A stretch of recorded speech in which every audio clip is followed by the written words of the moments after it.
Hello, everybody. Welcome to the Unknown Gaming Podcast, and this week is a very special episode where we will be talking about the Legend of Zelda timeline. And we have a special guest with us Hype. this. We have a special guest with us this week. Could you please introduce yourself? Oh, is that me? Probably Yeah, me. it is. Hey guys, so I go by Song of Storms Play on Twitch. I'm a probably self-pronounced Zelda fanatic, so I'm super excited to be here. And it's great to have you. Like, sorry, quick question. So should we call you just Sauce for short? Song of Storms, just Sauce. Sauce, you can do song, storm, whatever you're comfortable with is good. I like Sauce. Sorry. And as we've stated, we've been looking forward to this episode for the past couple of weeks, and I was going to actually play. I think it was Link's Awakening a couple of weeks ago on. You were. And I never did. So, I guess we should get started. So. Jordan, I mean, come on. Shoot. So you introduced yourself. You introduced the I new girl. forgot to introduce the other people. So, as always, we are joined with Jess and Aria. Thank you. Hi. Merg is working because we're recording this. So he might join us in a little bit. Yeah, it Or a is. little later. Oh, fun. It's always fun So- when Merg comes around. So, Yeah. I spoke. They're not with- making me mad. Oh my god. So, we should probably get started with the timeline. Now, we should probably talk a little bit about, like, how many different timelines there are. I don't know much about the Zelda timeline. I just know there's a few different places where it breaks off, and I don't really understand it. It seems convoluted. The main break off is right at Ocarina of Time. Yeah, so I it breaks know off at literally Ocarina. It typically, if you're talking canon, has 3 splits. So you're going to have 3 timelines after Ocarina of Time happens. And that would be. Why does that happen? Sorry. Did you say why does it happen? I said that, yes. I asked Okay. that. Yeah, so the reason being is essentially the events that happen in Ocarina of Time cause this split. So you have the two options, the two main options, right? Is you either defeat Ganon or you are defeated. Now, typically most games don't really give sequels with an option where the hero has lost. That's kind of not normal. But in this instance, there is a defeated timeline. So there's actually a timeline that follows essentially where adult Link has failed to defeat Ganon, and there's a whole weird convoluted thing that happens off of that. And then the triumphant timeline where Link is successful splits off into 2 separate timelines based on either him staying as a child or him continuing as an adult. So, I believe the defeated timeline, I think that starts at Majora, I would assume. That's So a good- actually, that is one of the triumphant timelines. That is the child timeline for Yeah. triumphant. Really, I didn't know that. I thought it was I thought that would have been like the start of the timeline where he was defeated. Right. So it does happen. It's a very dark timeline, right? So we have Majora's Mask, Twilight Princess, and there's another one. But would it be? they're dark because essentially what happens is you've gone back in time, or right, Zelda has sent Link back in time to his childhood. So if you kind of consider the fact that, okay, Ganon, the whole plot that he had in Ocarina of Time has been stopped, but he's also gone back now to being a child. So technically, right, the actual defeat is when Link is an adult. So the timeline is still very dark. And he's got to live out this childhood kind of as events are happening that lead up to Ganon's defeat as an adult. Interesting. So when you start out with Zelda, like, how old is Link? So most of the time I think that depends on the game, but typically he's The considered first a of the game. child. Typically, I believe, like, I don't know if they're like set ages, but I know in Ocarina it's like he has to be at least 5 to 7, at least 10 maybe. I was gonna say my guess is probably 10 or maybe a little younger than 10 for the child timelines. And then anytime where he starts as like a young adult, he's probably like late teens or, early 20s type of thing, like very, very young still, but he is an adult in some of those working timelines. And Okay. I've always said that I feel like this is no Metal Gear Solid is more confusing because I don't want to get into 100 times more. But it like I always just like there's so much you need to remember. Like I've asked Jesse a few times where Breath of the Wild falls in the timeline. That is a theory that actually a game theory put out there. Matt Pat did that video. Officially, Nintendo came out and said that what was that beat 'em up one they had? Hyrule Warriors. Wii U. Yeah, they claimed Hyrule Warriors wasn't canon, but if you count Hyrule Warriors as being canon, all three timelines come down and meet at one place. Because in Hyrule Warriors, some portals get opened in between like dimensions and stuff. It's weird. It's really weird, but it all joins together into one game, and then after that is where you get Breath of the Wild. I think I did watch that video, and it's a very interesting video. But since we were talking about Ocarina of Time, it actually, and this is my brain, doing its normal thing, and I'm going to apologize for those listening that don't want to hear this. Legend of Zelda Ocarina of Time had a completely different story, and it had an expansion originally. And that expansion is known as Ura Zelda. Are there any existing copies of Ura Zelda? No. But, however, you can get the cartridge to think that there is a disc inserted. It's really convoluted. Don't do it. It's not worth it. There was remnant data on the cartridge. I don't know if it's on every cartridge or if it's just certain ones. Okay. Thank you, Hard for Games. That is like an unfortunate name, but it's really interesting. They cover a lot of like Ura Zelda, Zelda in general, and like gaming history. Joke, I'm sorry. Yeah, now if we wanted to go and like get into this, like if you wanted to sit here and go through like a timeline, I've got an outdated timeline here. So are we going through timeline, or is it just like Zelda universe in general? We are going to go through I have loads more questions if it's just Zelda. So unless Storm here's got a copy of the Hyrule Historia, the most updated one. I've just got a my question is, because this interests me, where does the first Legend of Zelda take place? Skyward Sword. So now wait, you have to kind of phrase that question very carefully. Are you asking about the first story in the timeline or the very first Legend of Zelda title game? Should we just go with the title? Because we all know that Skyward Sword is a prequel to everything.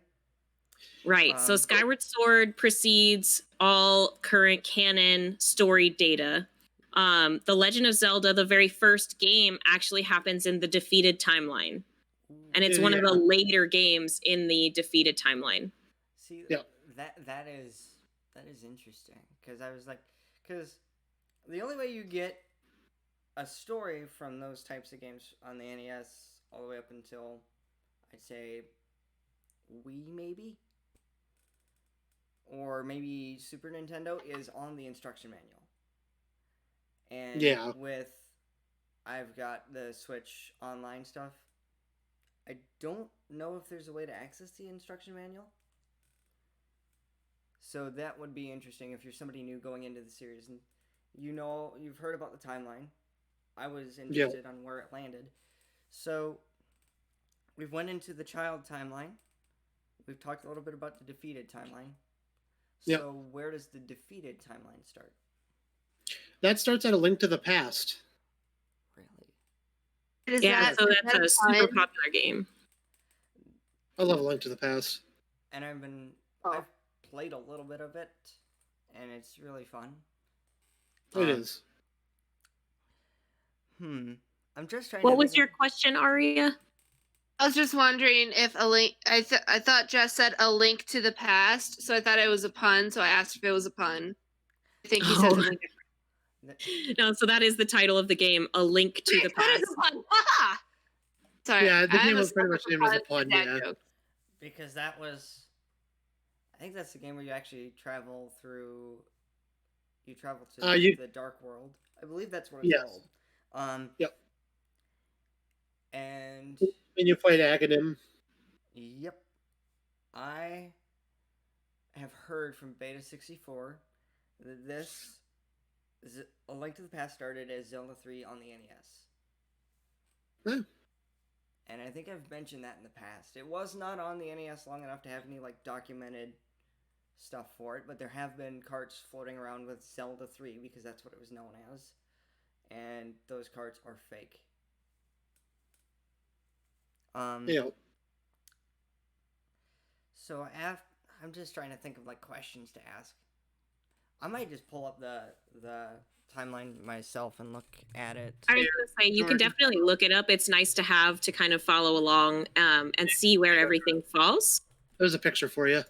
So how convoluted is this timeline? Like, is it like as bad as the Five Nights at Freddy's timeline where like stuff we're still filling in, or is it like black and white, here it is? So there's definitely no black and white.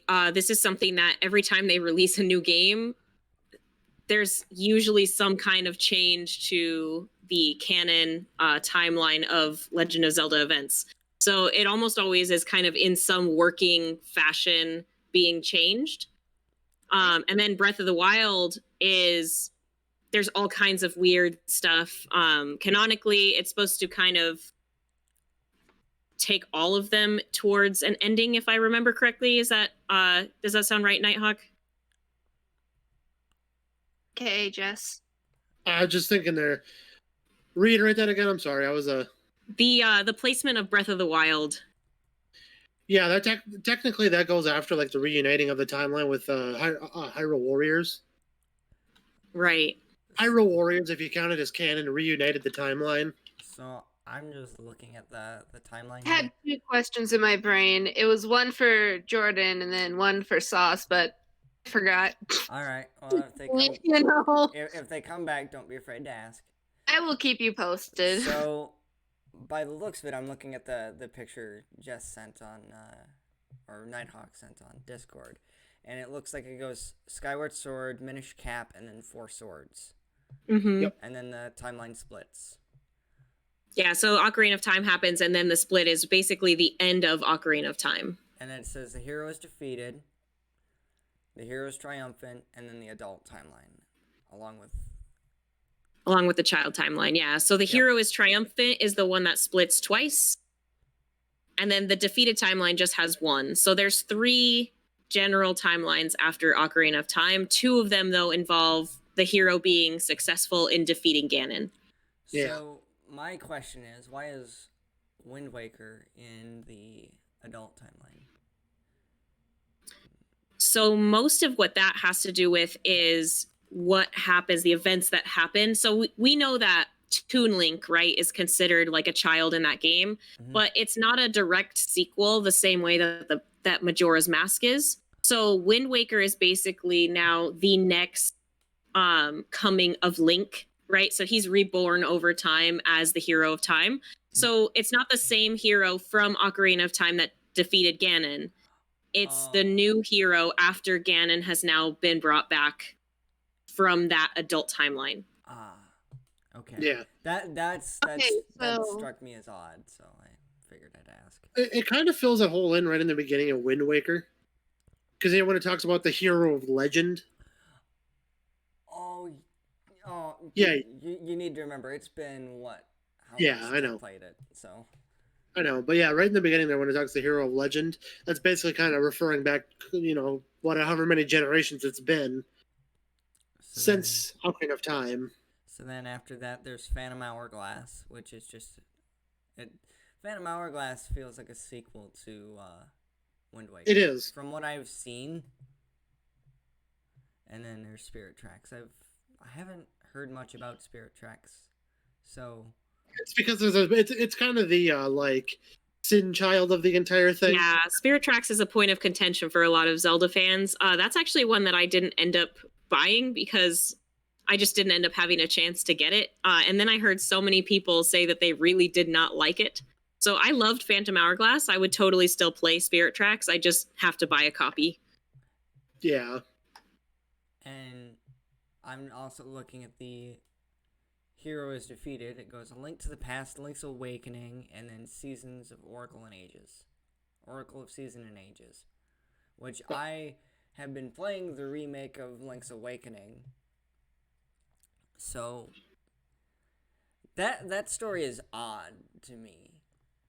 Like, I know it's after he's defeated, but then you have an egg that you have to... I don't know much about the story. I haven't played it a whole lot, but... So do you care about spoilers in particular, or does it matter? Doesn't. So the big thing with Link's Awakening, if you don't care about spoilers, it sounds like you're not really going to be super crazy about that. And since I played none of the games, I really don't care. I just okay, like being so it's all spoilers for you. Okay, so the ending of Link's Awakening, you're trying to wake back up. So Link's Awakening is a little bit of like almost like a spin-off type of game. Like, it doesn't follow the specific pattern of the hero is reborn, he has to defeat the villain, etc., because Link is trapped in this dream. He's traveling off to wherever, and he ends up falling asleep, and in order to wake back up from this, he has to go through this whole adventure and like hatch the egg, I believe, if I remember the way that ends completely. I think yes, that sounds right. So again, to me that just sounded like he was in a coma and had a dream. Yeah, absolutely. That's kind of what it is. So after that, there's A Link Between Worlds, which is on the 3DS, which is, I would say, a spiritual successor. Or like more, it's not necessarily a sequel to A Link to the Past, I would assume. Right, but it's definitely absolutely connected to that game. Like, they made it as we know this game happened. Here's a game that revolves around basically that same kind of story. And from what I have seen, because I actually would have loved to play it when I originally got my 2DS back in 2017. You got a 2DS? Oh, wait. Yeah, that was my first handheld that I'd owned since the Game Boy Advance. So, and a screen gave out. Yep. Just like, I'm sitting over here like, how come he hasn't told me about this? Because I don't believe you told me about it, but I'm just like, I have a 3DS, and then I'm just like, oh wait, no, I have a 2DS. Yep, and that's how my brain works. I've told Jesse on a few occasions I've wanted to get like a few different games, and I think A Link Between Worlds is one I actually want to play because it looks like a very fun game. It was really well done. Like, absolutely, they put everything they could have into that game. I think I was telling Nighthawk one day on my stream that there was a point in the game that I got so frustrated. I was super mad. I got stuck, and I ended up oh no, that was for Phantom Hourglass, so different game. But I got super frustrated, shut the game, came back to it, and what I did was close the 3DS and open it, and that was all I had to do. So there's some weird stuff, but no, Link Between Worlds was definitely really awesome. And then to beat whatever you were frustrated with, all you had to do was open and close the thing.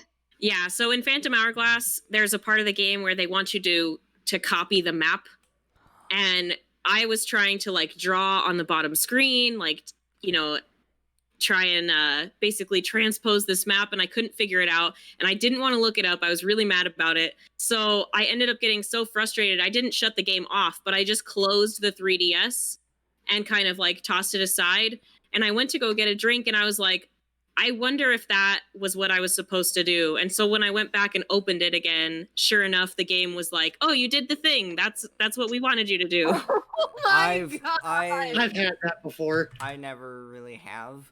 For me, I tend to and I'm sure we'll circle back to like OOT because I've got some stories about that because hashtag Jordan sucks at video games. Oh my gosh. No. I started that. Full name right now, but I know we're on the podcast. I started that hashtag when he played I know Skyrim. you started, and I'm still mad at you. So Yeah, you're what? You're welcome. So, can I tell the story? Go ahead. Jesse knows this, and if he wants to chime in, he can. So, I probably will. me and I call him Jesse on the podcast, but Yeah, that's fine. me and Jesse's older brother were playing Ocarina OOT, and we were doing was it the Forest Temple? Yes, the Forest Temple block puzzle for the last Poe. God, I Oh hate my it. gosh. It's so simple, but I was overthinking it. My brother Paul literally did this within like a minute. He did it the first try, crack, done. An hour and a half later, Jordan's still trying to do it while he's over there raging at this point. Because it's like, I don't know what the heck I'm doing. Yeah. Like, up until 3D, like OT 3D, I'd never played Ocarina to that point. But I ended up getting to. I think I've almost completed the game. Because I'm at. I think you were playing the Shadow Temple? No, I'm actually at the desert. Oh, yeah, it's Spirit Temple, okay. Yep. Yeah, you're pretty close to the end. Yeah. My least I favorite. just gotta admit, that's actually about when I found her live streams, was when she was at that point in the game. Yeah, I think you're right. Yeah. I think you were just getting to the Spirit Temple. My least favorite temple in that game has to be, like, actually, I don't know if it's a temple or not, but what the heck is his name? Jabu Jabu? Yes, inside Jabu Jabu. I hated that. Oh, so the first water temple. Yeah. Yep. Because So for me, I hate the Shadow Temple because I absolutely hate Bongo Bongo. He's like just the biggest. I hate him. I hate him so much. Hey Jess. Yeah. Hey Jess. So. Do you remember when I was saying I hate this so much? I hate this so much. It wasn't the Forest Temple. It was with a certain princess. Yeah, the Princess Ruto. God, I hated her. She was really good. They programmed her very well to be very annoying. They sure did, yeah. But other than that, it's a fun game. If you have a 3DS and you want to play a game like that, you can pick up Majora's Mask and OOT for the 3DS. I really want to pick up Majora's Mask because it's an interesting game. It's really awesome. So I mean, like Nighthawk said kind of before we started, like that's my personal favorite. So it's one that I have the most nostalgia with. It's one that I grew up like playing as a kid and desperately trying to figure out how to get through with the time functionality and everything else. But getting to the point where you play that as a kid and just remembering these specific areas, and then as an adult going back and you're like, all right, I want to really go through this game like with more of a fine-tooth comb, try and get all these masks and do all the cool things. Like it's really cool to get to revisit that game. And then when they redid it for the 3DS, they made it more accessible, right? So I have the special edition disc for the GameCube that has Ocarina of Time, Majora's Mask, and the original 2 games on it. But those games are hard to come by, and if you do find them nowadays, they usually are pretty expensive because that disc was just very what's the word I'm looking for? It just wasn't made to the extent that a lot of other games have been because it was this special collector's thing. So there's very limited supply. But now that they have them on the 3DS, it gives more people a chance to really enjoy. And the thing that I like that they added was that they kind of improved the saving feature for Majora's Mask. Because if you play the GameCube version, it's much harder to save the game. The only way you can save is to either use one of the very few owl statues and save and quit, or you have to go back in time to the beginning of the 3-day cycle. And as I recall, with the 3DS version, I think you can continue playing if you save at one of the owls. So I don't think you have to quit the game. Yeah, I'm pretty sure they had to save and continue. Right, the one thing I'm going to mention too, again, what they did with Majora's Mask is definitely different. We haven't seen it in a Zelda game really since. We haven't seen a time-based mechanic or a time-based story where you have so many days to do this one task before something happens. Like in Majora's case, it was you have to get the mask, before the moon crashes into the Earth and destroys everything and kills everyone.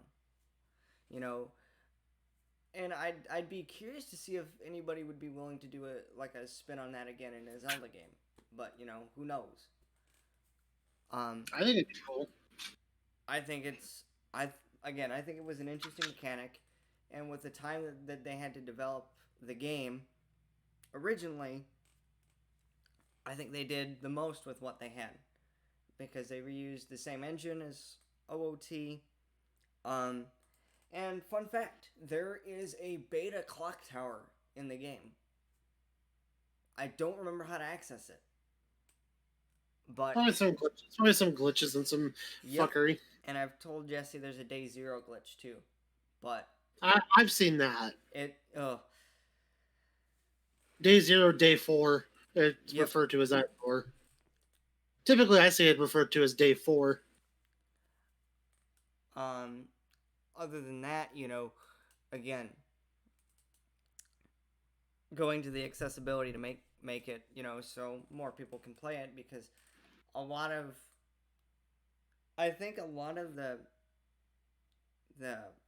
what the heck, my brain is kind of shorting out on me. So I think with the remaster of Ocarina of Time and Majora's Mask really helped reinvigorate the Zelda series, because a lot of fans really wanted to play those games, but the N64 cartridges are so hard to come by a lot of the time. Oh, yeah. And I got lucky finding my Ocarina of Time cartridge. I literally got it from a guy I used to buy all my stereo equipment from for like $20. Then you've also got to think that's a good price too. Yeah. Then you've also got to think it introduced new fans to the series as well with those two remakes. Again, that was my very first 3DS game. Hell yeah. And I enjoy it. I mess around a little bit in the game because it's always fun to go and explore. It's this big open world in a way, and it's really just interesting to go and explore it. My favorite part to explore is the desert because I like the music. Oh, the desert definitely has some of the best music in Ocarina of Time, for sure. And outside, just to give Jordan a little bit of crap right now, and I know it's outside of Princess Ruta, Jordan's favorite character is Navi. No. Navi? No. That's a super common one. So Navi's the fairy that follows you around in Ocarina of Time, and it's almost like a whole insider, like everybody just hates her, or they love to hate her, or they some people kind of really like her as far as comparing her to other companions that Link has had in other Legend of Zelda games. But the big thing is that she follows you around and at very inconvenient times decides to scream, "Hey, listen, look out," over and over and over again. It's in a very high pitch, running away and pinpointing specific things while you're trying to fight or doing other things. So she definitely can be a pain in the butt. The reason I say a lot of that, you pretty much hit the nail on the head for me. I didn't like how at inconvenient times, it's literally when you first boot up the game, I think it's 5 minutes in, you'll hear, "Hey, listen!" It's but I know what I need to do. I'm going to try and do it. I just need to figure out where I need to go. Yeah. Would you less incompetent gamers? The thing is, I'm saying though. So for me, there's a couple points in the game where there's a part of the timeline where you're supposed to go do something, but in order to do that, you have to do something else. But Navi will continue to tell you to go do that specific thing, even if you don't already have the prerequisite in order to do that. So even for somebody who's brand new who might really need the fairy, she's kind of not helpful in a couple of parts of the game because she's just like, "Oh, you should go do this. You need to go here. We're doing this right now." And you're like, "Yeah, but I can't do that without this item that I have to get from over here, Navi. So I need you to be quiet for a little bit." And they have... I forget what parts those were at, too. They have a Navi-esque character in Majora's Mask as well. I'm assuming navigation. So she's supposed to be helpful, but she's not really. So it's kind of an ironic name. She's like a GPS. Yep. Right, yeah. Yeah, so in Majora's Usually Mask, pretty helpful. instead of Navi, you have Tattle and Tail. One of which gets taken by Skull Kid. He ends up with one of the fairies. You end up with the other one, who's constantly nagging you to get back with their sibling. So that one is almost just as annoying and much more rude than Navi is. Yes. It's like if Navi and why can't I think of her name from Twilight Princess? Midna. It's like Midna and Navi kind of combined. So she's rude, but she's also still annoying. Like she's this little fairy that really wants to tell you where to go.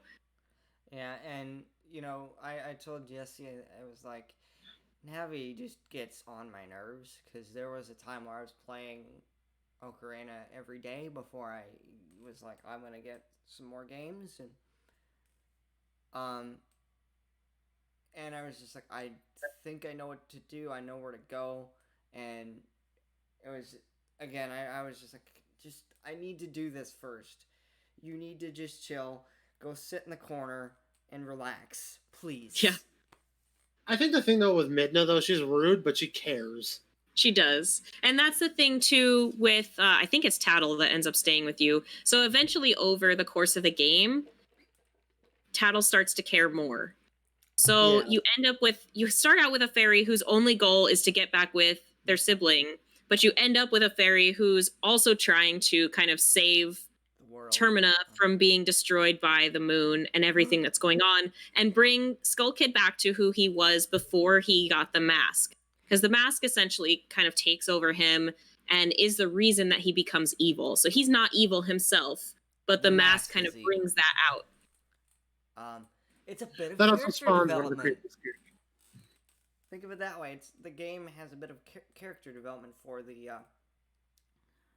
guy in a way, because exactly in Ocarina, if I remember correctly, the only development is at the end when you basically say goodbye to Navi. Right.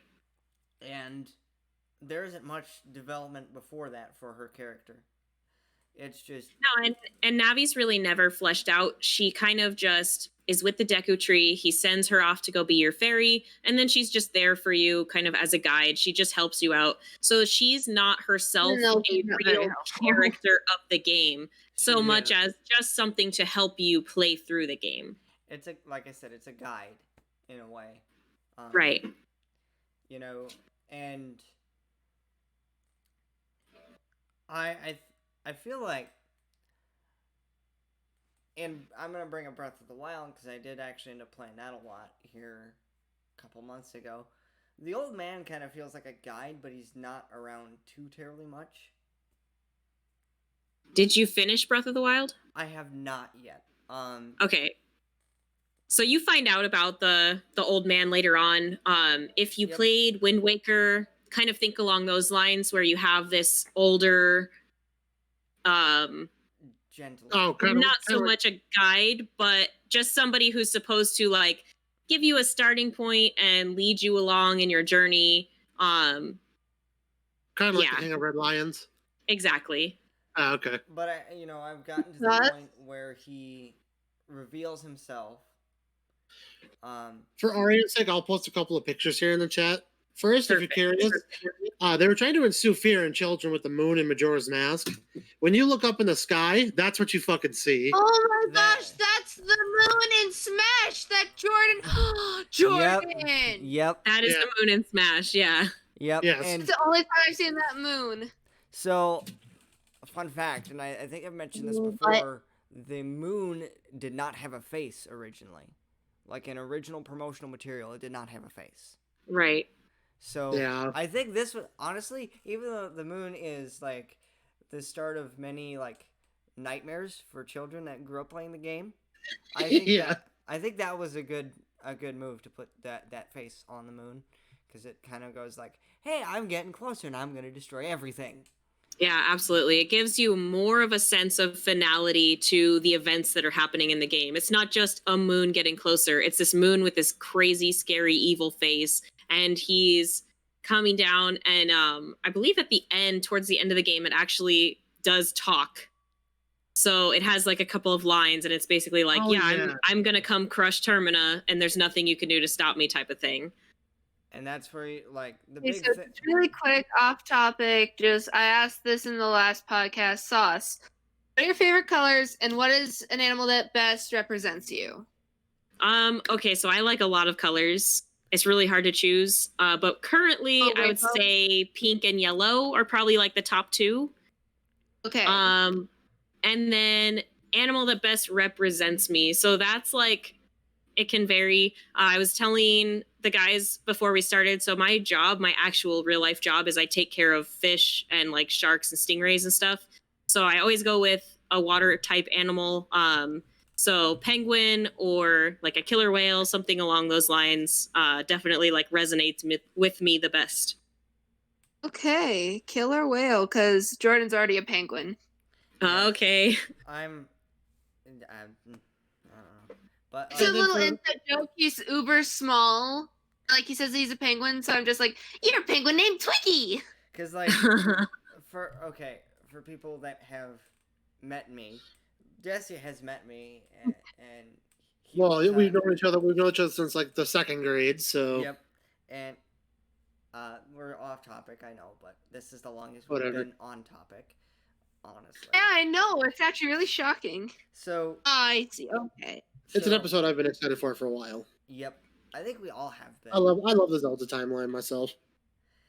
The one timeline I don't know if I'd ever be able to discuss coherently, since we're talking about timelines, is in fact the Metal Gear timeline.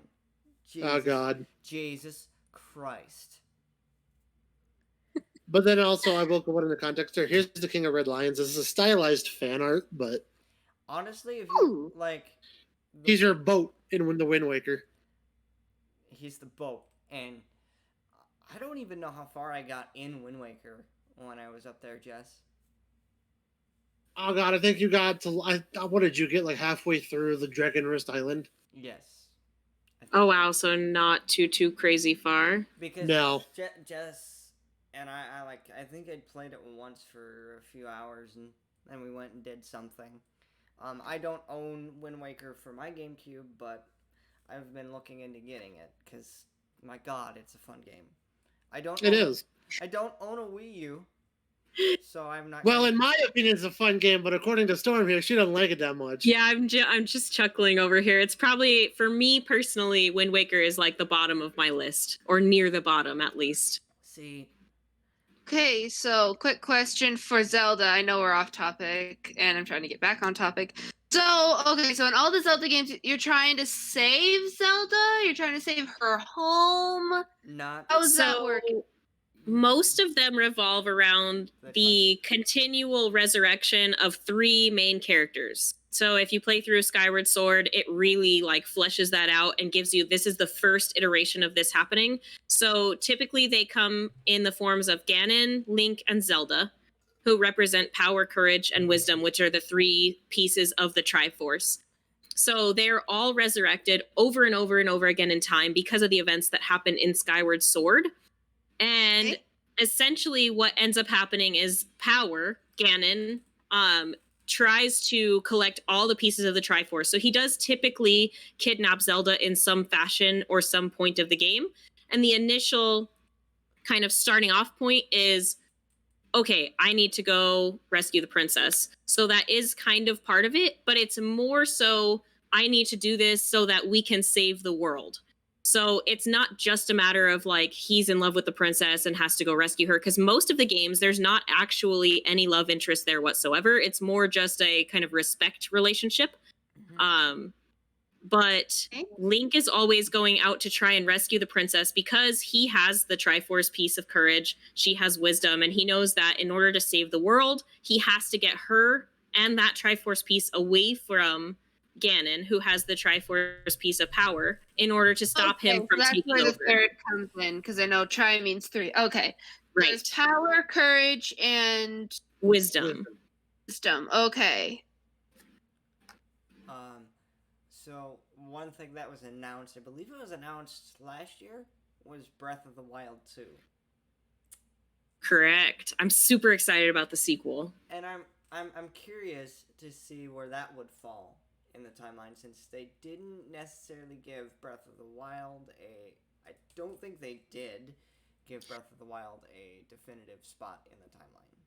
So if you look it up, there's a little bit of an answer, but it's kind of vague. So as Nighthawk was kind of saying earlier, the timelines have essentially sort of reemerged at the bottom of this chart that we've kind of all been looking at. I know it's posted in our chat here. So essentially they sort of reemerge again, and that's where Breath of the Wild is sort of supposed to take place. But again, it's a very vague description of where it goes, which means really they don't have a specific spot for it. And most of the timeline stuff is kind of like made up as they've gone along anyway. But Breath of the Wild 2 is a direct sequel to Breath of the Wild. So you can definitely put that right after the events of the first Breath of the Wild game.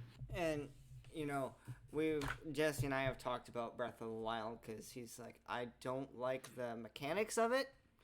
I think we've talked about it in the past. For me, it's one of those things where for me, it's I've never played it. My opinion of it, not playing it, is that there's a durability system. I think durability systems, for the most part, are a little on the annoying side because I remember like Fallout New Vegas, where like your guns would like break.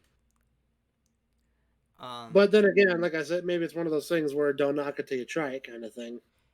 Yeah, so the durability definitely can be a bit of a pain. I will absolutely give you that because you'll get weapons, and even later on when you get some of the best weapons in the game, the only weapon that absolutely cannot break is the Master Sword. So you're always going to have, even if you get the weapons that belonged to the Guardians, like the main 4 characters that you're going and kind of freeing them from the Divine Beasts, their weapon is still breakable, which kind of stinks because they're supposed to be these really strong people and they should have what I consider an equally strong weapon to, essentially what the Master Sword would be. Maybe it doesn't hit as hard, but I feel like those ones should have been unbreakable, but they are still breakable weapons. So it can get a little bit annoying. You pretty much have to rely on your Master Sword if you're not overly familiar with the game system. But then there are still people who can start up the game and go and fight Ganon and finish the game in a ridiculously short amount of time. Like a half an hour. Yeah. So they basically skip the entire story if you go straight over to Ganon, there's no way that you can get the Master Sword because you have to have a certain number of hearts, which takes a lot of time. You have to go and do all of these different temples in order to get the stuff that you need in order to get these hearts. So they are not fighting him with the Master Sword when they do those runs. They're just going straight to Ganon and using whatever they're picking up along the way to fight him, which is just crazy. Yeah. And I've said too to Jess, it's like, who knows what they might improve, because I'm actually curious to see what they can do different in Breath of the Wild 2 and what they choose to improve on, because Breath of the Wild was basically scrapping what we knew about Zelda gameplay and rebuilding it. Because before Breath of the Wild, I know for a fact in probably all the way up until, I think they had like an auto jump and that was removed.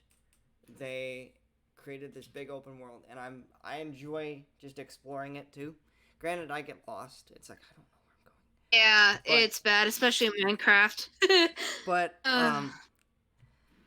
Breath of the Wild was kind of like this new take on mechanics in Zelda because they introduced the auto jump. The stamina system's been around for a while, but I think they've improved on that. I mean, I'm curious to see what happens with the next game in the series. Yeah, I am also definitely very curious. I'm pretty excited to see what they decide to do because it does look like they basically are resurrecting Ganon in some way. If you just go off of the short trailer that we have, but they could also go another route and not do the Ganon as the final fight because they've done that in the past. Majora's Mask being, our other direct sequel game where you can say there's no Ganon involved here. There's another enemy, and there's certainly no reason that there couldn't be other strong enemies that they would need to fight. So it could just be a game that doesn't involve Ganon at all.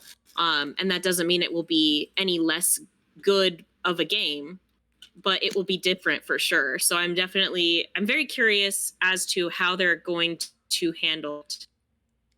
Yeah. That's something that I've always looked at, is like when you look at sequels, just in general, how are they going to improve on what's been done already? Um, and that's a question. I don't think I've ever talked about this personally on the podcast. That's something that I'm kind of looking at on stuff that I work on, is how can I improve this to make it better? Yeah, well, every game dev has to think like that. You have to think of ways to make your game better and make it different. And Jesse has been around for quite a few of my projects, and From highs to lows, yes. I don't bring that up on stream. I'm just saying highs to lows. Hey, don't bring what up? What I miss? Don't worry about it, please. Okay, sure, fine. Don't tell me. I mean, you're gonna tell me later. I'll tell you after the podcast. Yes. You better tell me later. We've talked about it. Remind him to. We've talked about it on the podcast. We've talked about how one game has literally almost given me a heart attack. I was telling him he was gonna have a heart attack by the age of 20. Oh my gosh. Yes. No. It's a game that I worked on. Oh! That one. Okay. That one. The light bulb just turned on right there. But yeah. Yeah. Because that's something that I feel, along with, we talked about accessibility, I feel like improving your game and making it accessible to others would be the best way to market and, promote your game. Make it as accessible as you can, while making it the best that you can. Yeah. Again, it's never easy, because you have to think outside the box, and sometimes, for me, that's been really kind of difficult to do at times. But sure, that's why you have me, right, to help you out. Yes, I've run ideas past these two that they either go, yeah, that's a good idea, you should run with it, see what you do, or no, that's not a good idea, you shouldn't do it. Yeah, and I mean, it's important to have people like that for sure. And then to take inspiration from the things that you love to play as well. I think that definitely could play into that. I mean, I've played almost as many Legend of Zelda games as exist. The only ones that I've not played really are essentially the originals, because I was born just after that time period. So the Nintendo 64 was my first system as a child. And my parents really were never video game people, so they didn't already have a Nintendo or an NES. So those were just games that I never really got to play. And then Oracle of Seasons and Ages, I just kind of missed out on them as a kid, and now they're so hard to find that I'm better off just trying to find an emulator to play them on the computer. But with Legend of Zelda, the thing that kind of what you said about coming up with new ways and new innovative things to kind of bring more people in, I think is something that Zelda does really well, because you have all these games that have spanned numerous consoles over time, handheld and physical, like in your home consoles, that utilize different control schemes, different mechanisms of play. And it's something that has managed to keep this alive for such a long time. And you don't see almost nearly as many games with as many titles over such a large span of time as what Nintendo accomplishes with Legend of Zelda, Mario, and other games like that. And I've always... Yeah, I mean, to think about it, the original Legend of Zelda is 34 years old now. Right. And,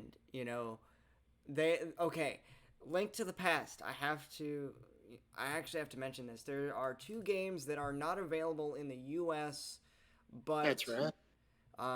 There was an add-on for the Super Nintendo. I was going to mention this when we were talking about A Link to the Past, but I completely forgot. Have any of you heard of the BSX Satellaview? I'm pretty sure you told me about it. I've told Jesse about it, I think. There were a few games, and I'm going to look them up here while we're talking. There were a few games released for the BS, or no, not DS, BS Zelda games. BS Zelda games. I mean, He's probably gonna come up with like Link's crossbow training, No. and the CDI games. Yeah, the there's CDI games. okay. So the reason I call it BS is because it's actually known as the BS Satellaview. So there's BS The Legend of Zelda, and then there's BS The Legend of Zelda Ancient Stone Tablets. That's Does the one BS I've heard actually about. mean bullshit, or does it mean something completely different and I just missed it? It means something completely different. Again, there's the BSX Satellaview, or Remember, it's Japan. so it's usually just referred to as the Satellaview. The Satellaview, Okay. much like the Famicom Disk System, which I will also touch on here in a minute, was only released in Japan. And the way the the Satellaview games worked, they were broadcasted. I'm looking at the release dates according to Zelda.Gamepedia.com. The release dates for Map 1, Week 1 was August 9th, 1995. Week 2 was August 16th, 1995. So again, these were all broadcasted over the Satellaview network. Okay.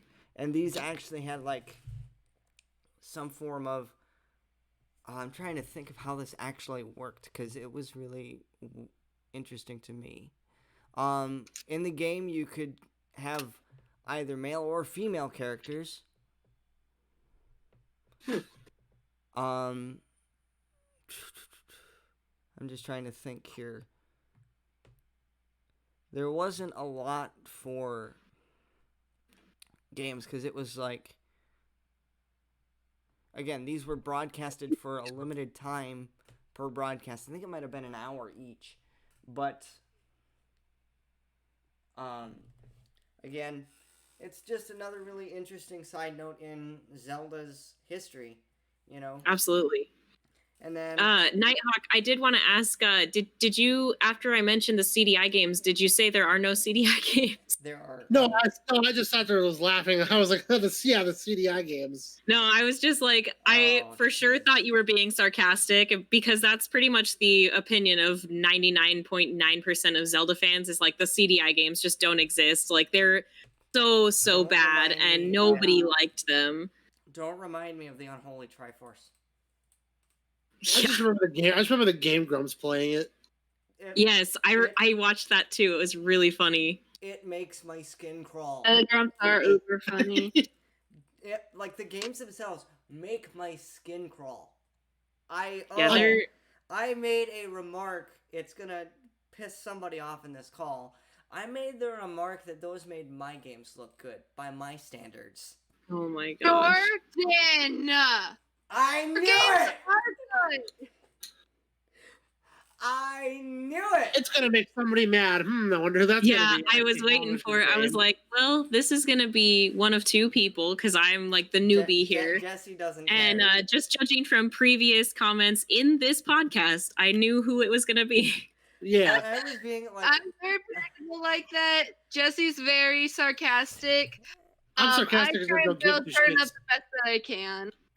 But yes, if we're gonna go on, I'm gonna go on a bit of a add-on tangent here. How many of you have heard of the add-on tangent for like, so for the NES there was, or for the Famicom in Japan, we know it as the NES. There was an add-on called the Disk System. The Legend of Zelda originally Was it a DLC, Jordan? no, it was Good. just it was hard on. The hardware add-on. I am tired.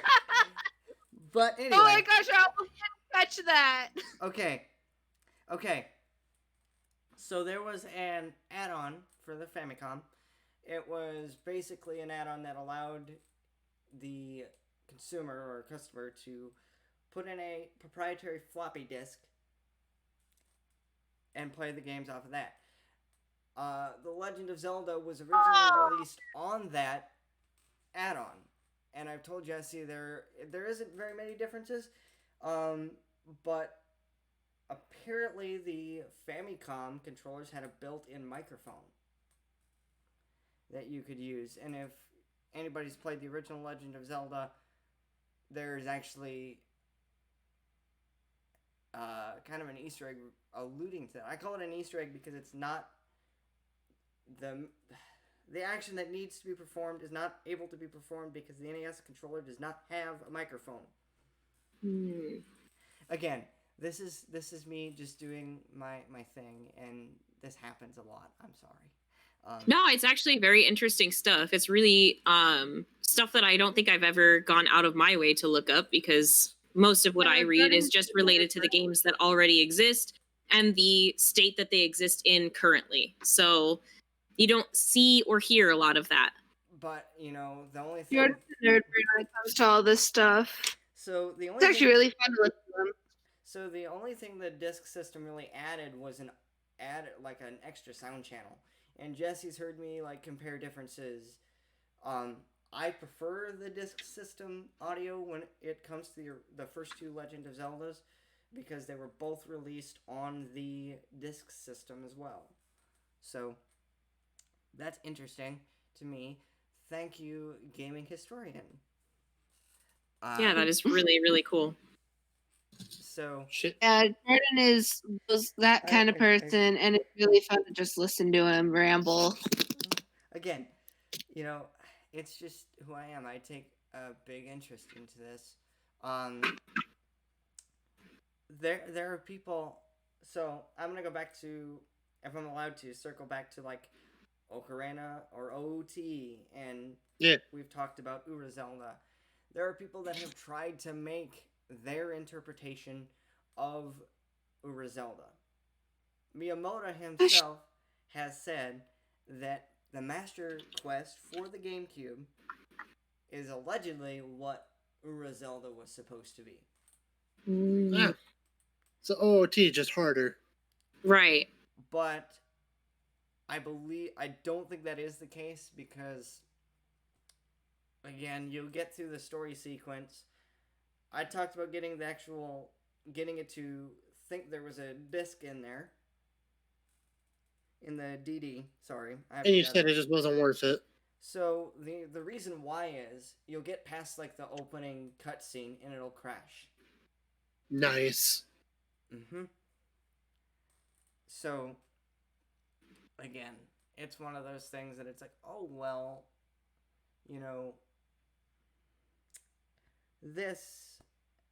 it'd be a neat piece of history if anybody could ever come across it, but does it exist? I don't think so. Considering that a lot of it was early Zelda was the early development was actually documented. We could go into a lot of things. There were some there was I'm trying to think of it right now. My brain is kind of shorting out on me again. It's okay, Jordan. But I'm just gonna say, if you want to look up or listen to stuff about Ura Zelda, Hard for Games, or H for G, I'm gonna refer to them as H for G, or H4G, sorry, from now on. They do a lot of stuff talking about development and Zelda and all that stuff. And that's really interesting. Again. So I read across an article a while back that asked a question. I think it was how would the timeline be different if Majora's Mask created a third timeline or something like that? I'd have to dig back in my Discord conversation with Nighthawk here and see what. Maybe there were survivors after the moon crashes into the planet. Oh, so you're talking a timeline off of the results of Majora's Mask? So I found the picture. It was from zeldadungeon.net. It was a daily debate. What if the bad ending in Majora's Mask created a new timeline? Oh. Yeah, basically, if somebody survived the moon destroying everything within a many, many mile radius. Okay, quick question. I'm sorry. Oh, the bad ending. So once you get the bad ending, like, do you have to just like not save, quit, and then go back and try and get the good ending, or how does that work? I'm sorry. Question on top of a So question. no, it's totally fine. With Majora's Mask, the only way to get the bad ending is just basically by running out of time. So if you run out of time, the game doesn't allow you to save at that point. It just plays the cutscene and then it takes you back to what your previous save was. So you still Okay. have the opportunity at that point to use your ocarina and go back to the first day of the 3-day cycle if you were somehow not at the first day, and allows you to redo that final 3-day cycle, whatever it was that you were doing that you ended up running out of time for. Got it. Okay. And it's a good question, but But I don't know. It seems like What? one that everybody would have their own interpretation of. Sure. So, I mean, I think what it would come down to is, did the moon only destroy Termina, or did it destroy the entire world? Because if it's just Termina, which I think is what they allude to for most of the game, is that this moon is going to drop and destroy Termina. So people are trying to leave Termina to get away from the moon dropping. So if it's just going to destroy Termina, then technically you would have a timeline here where, eventually Link will be reborn, Zelda will be reborn. But I don't know that because this specific game does not involve Ganon, that it resets what's already going on with Link, Ganon, and Zelda. So it doesn't have the same effect on the timeline that that same typical 3-person scenario does. And again, I when I saw this, I was like, I have to send this to Jesse and see what he thinks. I said, think about this for a minute, because it'd be a really interesting. That would have been a really interesting, that would have been an interesting. It'd be Think about it. interesting, but at the same time, I don't know how they'd handle. I think they'd come up with a way, but it'd be like, will it make sense? Yeah. Right. I think it could definitely still make sense, but I think it would be just a very convoluted way to create another timeline in something that a lot of people already consider to be very mixed up and hard to understand. And Yeah. When when I was thinking about it a little bit, I'm like, I don't know if there'd be a way to feasibly do this without confusing a lot more people than are already, you know. Again, it's just a way to create a more confusing timeline, and if they did that, that would remind me a lot of. I've brought it up before, Metal Gear Solid, or like the Metal Gear series, because I don't want to. My brain is Basically the way to put it, the Metal Gear Solid storyline, like you think Zelda's convoluted? Nah, you haven't seen nothing. So, yeah, I don't. My brain is hurting already. Just real quick, I'm gonna send you something through Instagram. I was wondering if you could post it into the group chat here, so that Sauce can see. But yeah, games with timelines make games like really interesting because you can see. I had to plug my phone in. I feel like when you look at a timeline, even a completed timeline, you can see like how things have, like what one game will do to change the outcome of another. I don't know. I'm still really tired, but it's fun to sit and talk about like a timeline, especially about a series that is so beloved. And right now, I am playing or wanting to stream at some point Link's Awakening. If you've been wondering why Arya has been so quiet, that's why. Ah. That's why I asked you the question. Okay. No, that's adorable. Basically, you're supposed to be like Zelda being saved. That moon reminds me of that thing in the game. I'm the bunny, Jess is the bear, Jordan's the penguin. Perfect. But like, again, what I'm gonna ask this to everybody. For those that have played a Zelda game, what is I'm gonna just ask this in general. What is your favorite Zelda game? If you're asking that to me, for me, it's between. Let's ask it to everybody. Just to be I guess I'll honest. start since I was already talking. I'm between Ocarina of Time and Breath of the Wild. Or So not Breath of the Wild, Wind Waker. I was gonna say I was pretty sure you liked Wind Waker a lot. My favorite is Majora's Mask. I have mentioned that a couple times. It's absolutely hands down for me, like one of my favorite Zelda experiences. But if you want a title that's more part of the main kind of 3-character timeline, it definitely will have to go to Ocarina of Time from there. Just because, again, with those classic titles, and with that being a game that I played so much of as a kid, it has that nostalgia factor that adds to it. And then if you honestly go on any kind of, here's a general best, 50 best 100 games of all time, Ocarina of Time regularly places in the top, if not top 1, it's usually within the top 5. And for me, I don't have a favorite because I've never played, but I like talking about it. Like, this is an all new learning experience for me. I'm just happy to be here.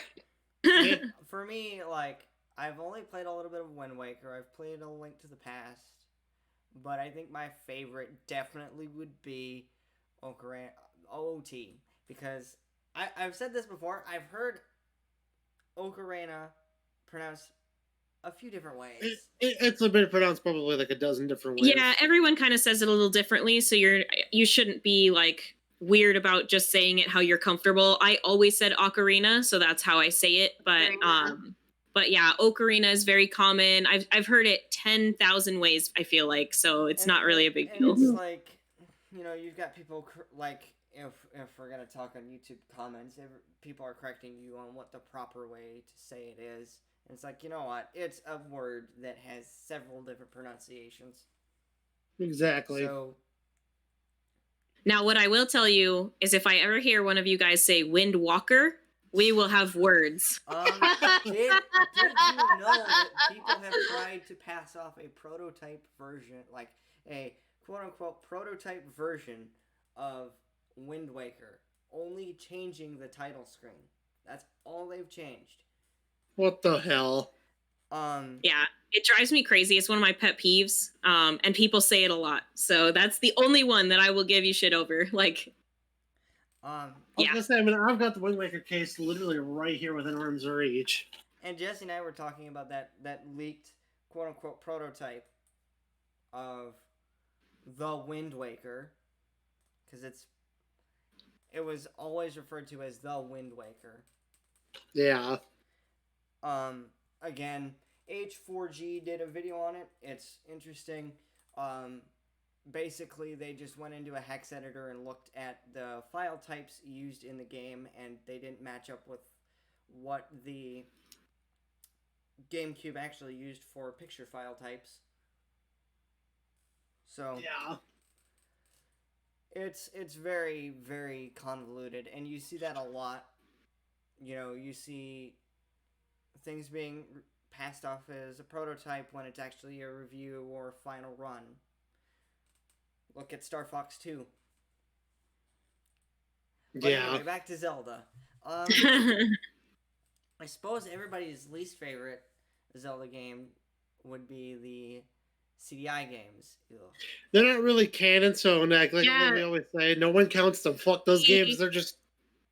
So exactly what Nighthawk said. No one really counts them. They're not considered canon as part of the story, so most people don't even consider them when making a list. And I think in considering people's least favorite, it honestly tends to just depend on the personal preference of the particular Zelda player. I know a lot of people who absolutely hated Skyward Sword, but for me, that game is one of my tops. I would put it probably right under Majora's Mask and Ocarina of Time. I really loved that game. But a lot of people absolutely despised it. And for me, my bottom of the list is pretty much Wind Waker. Out of the games that I have personally played, that is my least favorite. So it does kind of tend to vary a little bit. There doesn't really tend to be one that everybody dislikes more than any other game. Yeah. So it's kind of like, it, again, personal preference. I don't know if I've played enough, like very many Zelda games to actually have a least favorite. Well, I suppose a universally hated one in the main canon timeline, it goes to Spirit Tracks. That is true. That one, I don't hear a whole lot of people who really liked Spirit Tracks. The people who bothered to play it seem to kind of universally not really like that game. I've met a couple people who are like, yeah, it was a pretty good game. It's just that, it's not like the other Zeldas, and that's why it's hated. But Right. it's actually not that terrible of a game. And I'm gonna tell you a game that I know I'm jumping from topic to topic here, but I know there are games, and I've talked about like how a game ages. I feel like the game that's aged the best is like A Link to the Past because it just looks looks graphically awesome. One that has speaking of most hated Zelda games, I just thought about this. What are you guys' thoughts on Zelda 2 The Adventure of Link? Has anybody like seen or heard anything about that game? I don't know if it'd be my cup of tea. So I played it for all of like probably 5 minutes because it's one of the games that came with that 4-game disc that I have for the GameCube. Yeah. But my personal whatever, it's just a little far back as far as the gameplay, the way that the game is set up, the graphics and everything else. I prefer a 3D Zelda experience. So the 2D like style that those originally games are in are just not really for me. And Yeah, it kind of depends on who you ask too. There are people that prefer the 2D Zeldas, and yeah. The one thing that I have heard, like, because I haven't played it much either. I've heard from I've watched Pro Jared. He did a review on it, and he has said that there were people that thought it was absurdly hard.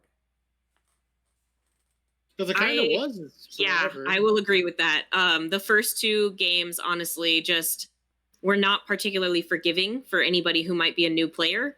So it takes a lot to get through those games. And, like, I will say the second game was probably a time for experimentation. Too, like, you see that a lot, they want to see, what happens if we change up the style. And I don't know if that's what scared them away from making an evolution of the series as the games progressed and as generations progressed up until Breath of the Wild, obviously. But that's just like my perspective. Not playing Zelda 2 all that much, but yeah, I think about with the original Zelda games, like they weren't super linear either, were they? No, I think there's a little bit of freedom for which directions you can kind of go, and you don't necessarily fight all of the bosses in any specific order. But I think there's a recommended way that if you go to like a walkthrough, they're going to tell you this is probably the best way that's going to work out in your favor.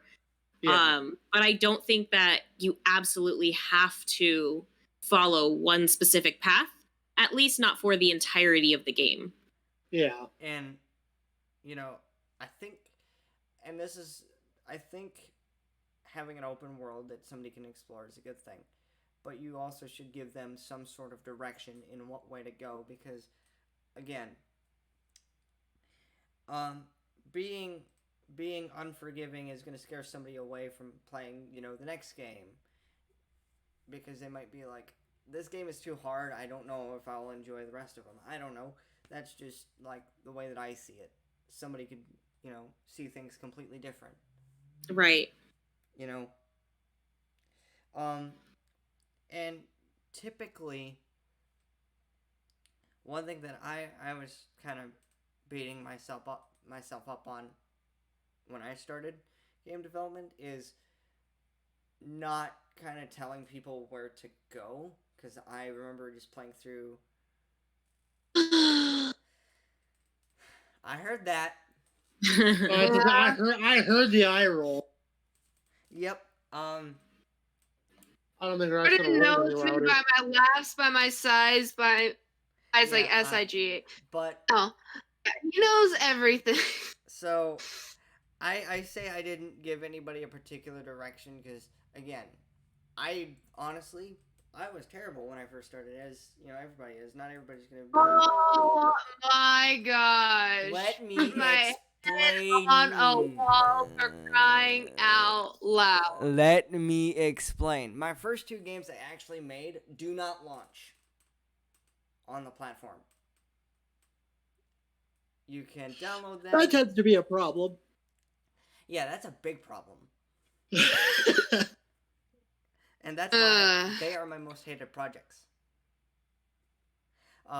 Besides that one that I will not mention on stream because, oh my god. That's the one where I was you saying that you're going to have a that heart one attack at the age of time 20. that was really bad. I was told by Jess, and these are his exact quotes. Jordan, you will have a heart attack and gray hair by the time you're 20. Yeah. And I know exactly which one you're talking about now. and he wasn't wrong, like, but anyway. Oh, no, you're 19, you're gonna be 20 in a few months. Still don't have gray hairs, and you still haven't had a heart attack, and I'm gonna make sure you stay that way for as long as you possibly can. Do you want me to go down the rabbit hole as to why? Okay, we've kind of went off topic, but I mean, it's on par. That just depends. I'm That just surprised we depends lasted if this people long. want to hear your Vietnam War stories again. yes, it's almost like PTSD. I have PTSD every time I talk about it. So I have talked about this game before. It's currently still in development hell. Thank you. But it's improving now. Yes. Yeah, yes, it's getting better. Yes. Very, very, very, very, very much so. Oh my god. Mostly because Jordan just scrapped most of it and restarted most of it. And like the reason why he scrapped most of it was because of this guy that was quote helping unquote. Yeah. There was, and I think Jesse was around for this particular conversation. So I wanted to start a sequel to one of my favorite game series I've ever made. And this was at a time that I didn't really write my ideas down. Oh. And I was working on so many different projects, and I had a friend, in air quotes, who offered. You had an acquaintance. He wasn't no friend. He was an acquaintance. Oh, he was an asshole. Yeah, he basically was like, I'm going to help you. And I'm like, no, I don't need help. Yeah. What this guy meant to say was, I'm going to fuck you very hard. Don't put it that way. Not even kidding, though. I'm not kidding. He fucked you up. I'm going to screw with your project. And what he did. So Jesse remembers getting phone calls from me. I would literally pick up the phone. I wouldn't even say hello. It would start off with nothing but screaming and yelling. Oh my gosh. I was so pissed. The one example that comes to mind, I had said, we don't need a trailer. We don't need it yet. There's nothing. Nothing. And guess what? Now, I usually stick out of his situations usually. That time, no. Jesse had no choice, comment, and it took the guy a month to actually read it. And he started spamming. There was one night, I was not on our particular, messaging app that we used to message at the time. He started spamming me for Jesse's email. I said no. Like, you would have given him my Gmail, it wouldn't have mattered because my Gmail is just my shit mail. Yeah. But I was like, no, I'm not going to give you his email because I know what you're going to do and it's not going to end well for you. Not at all. Jesse knew that I would have done some talking to some friends, some people that I know, and I think they know a couple people who know how to make viruses. Jesse was What? Huh? Jesse was Wait, Yeah, did you you? could make Oh, I your own virus into a zip file, and as soon as they unzip it, all hell is unleashed on their computer. Oh, you mean a computer virus? yes, Yes. a computer That's virus. right. I remember you telling me about And- that. And like Jesse just remembers me being so angry at that time, and I'm surprised I didn't have a heart attack, honestly. Yeah. And that's where my Project Nightmare came in, because I told Jesse I'm not going to tell him about it. I'm just going to work on this on my own. Oh my god, I just need time to work on it. Yeah. And Jordan, I think when you let him see it again, let it literally be when the game releases. just be like, this is Be like, bad. yo, you remember that Project Nightmare from ages ago? Yeah, here's what it is now. It's being released today in about an hour. And Remember the project that you fucked with? Yeah, it's better now, and I didn't need your help in the hell, first place. Project Nightmare was not the project he fucked over. DH2 was the No, it project he wasn't. fucked over. Right. I've always referred to it as DH2.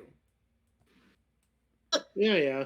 So that when it releases and it's getting worked on a lot, and I'm gonna try to make it the best I can.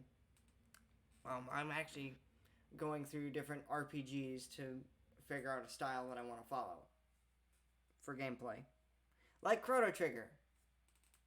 Now, Amazing game. one thing I want to add or ask, since we're talking about Zelda, do you guys classify it as an RPG? I mean, yes, because it's just an action adventure style RPG game. You're still Yeah. playing a role. You are a character, and you're doing this adventure. So I Yeah, would you consider are that an Connor. RPG. Okay, so by that definition, would that make Ni no Kuni an RPG too? Because I was asked that, like, or I'll tell you later. I was asked that today. I asked. I think it might be. It's like they go around the same premise. Like, it's not exactly like free play. Like Zelda's not free play. Ni no Kuni is more strict with what you have to do. Like when you're going from like Ding Dong Dell to somewhere else, like you can go around and battle monsters, but you still have to go to where they want you to go. You can't go anywhere else. I would say it's kind of like an action RPG in a way, like the way, because there is a battle system. Yes, there is. I don't really know how to describe it though, because I don't know. It's a weird. It's a different game, and yeah. Anyway. Oh, Jordan, have you gotten any farther on that, or are you still waiting to stream? I'm going to stream it. Okay, because I got increasingly farther, and I keep getting stuck, and you're not gonna like it when you have to try and find the king. That's all I'm gonna say. Good night. Oh yeah. I hate spoilers, especially when he's playing a game. Yeah, Aria was, she's got Ni no Kuni, and she's like, well, I'm gonna wait for you to stream it. And then she got started before I even started streaming it. So, I know. I was so bored one night. I'm just like, screw it. It's like the night before, something like that. and I think I do wanna.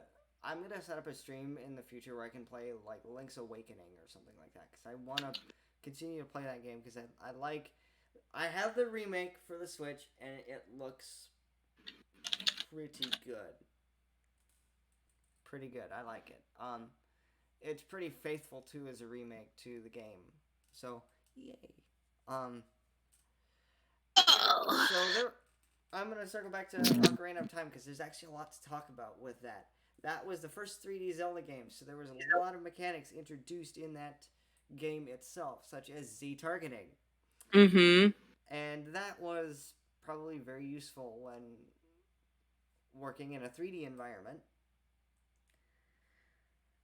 Oh man, I'm just trying to think of like. There's a lot I could probably talk about if I looked at some Ocarina of Time beta footage. But there's always like rumors that you can obtain the Triforce somehow. No, you really can't. The Triforce is seen in one cutscene, I believe. One. Yeah. If So not, it's pretty much only available as the full Triforce when you're looking at the cutscene, which is, I believe, toward the end, where they give you the full explanation of the goddesses and how the Triforce came to be. so basically, when you first go into being adult Link, I believe that's when that's shown. Because you have to go after that. You have to go get the Sage of the Force Temple, which is Sayori. Saria. Or yeah, my brain. I don't know. Oh my god, I don't know where my brain is right now. Oh, let's see here. The stages. So you got I Saria, think your brain, Darunia, since you said Birdo. Sayori, I think your brain is in Doki Doki Literature Club. Yeah, that's the a little bit of the wrong character. Yep, sorry, Yeah. that's my fault. Sayori, just I Sayori. do want to play Ocarina of So I'm pretty sure any Zelda nerd can list the 7 sages because they love Ocarina of Time so much for a majority of the fans. Pretty much. I mean, some of the names are a little bit weird, so sometimes I struggle with a couple of them. But I think for me, the only one is the desert in her name. don't that remember one her name. is Naburu. There you go, Naburu. Yeah. Yeah, because then it's just Saria, Darunia, Rudo, Imba, and then Naburu. And then, of course, there was the Sage of Light. God, what was his name? That Rauru? one. Yeah. Yep. Rauru. Yeah. My brain is trying to think of like. Oh! My brain just thought of something. So when you fight the boss of the Fire Temple, in order to program his like. Wait, which as child Link or as adult Link? Volvagia? Yes. Volvagia. Okay. That one. They actually used an R-wing from Star Fox to program the flight movement. That's funny. Well,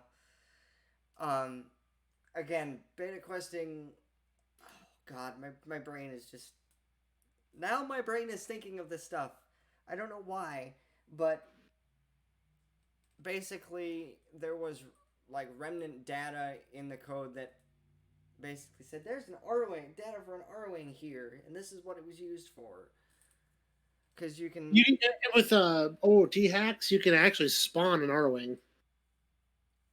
And again, so it's in the code, right? Like that's what you're getting at. Like, yep, yeah, it is in the code.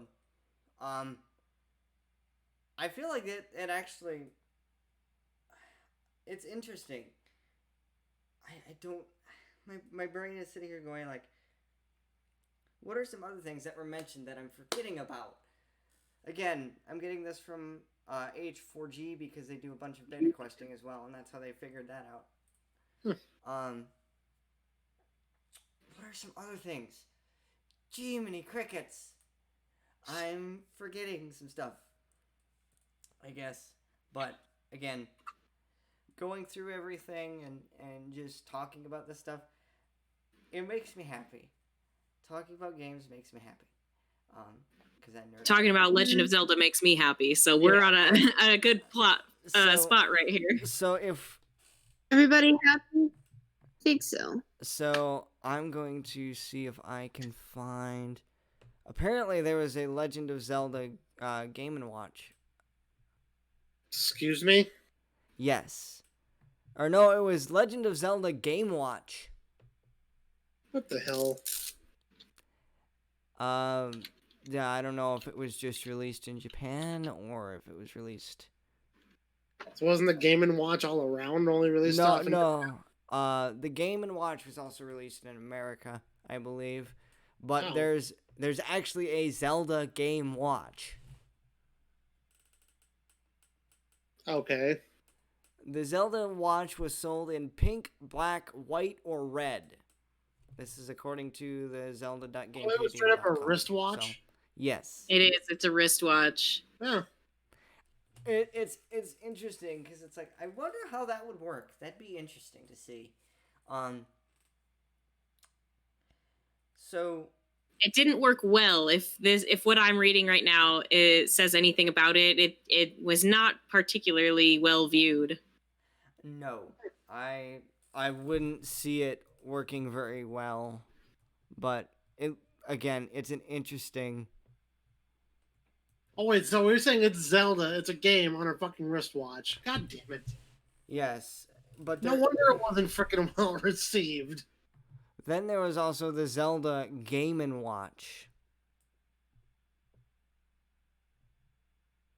But it was, yeah, Zelda is a multi-screen Game and Watch game that was only released in English as a standalone system preloaded with the single game.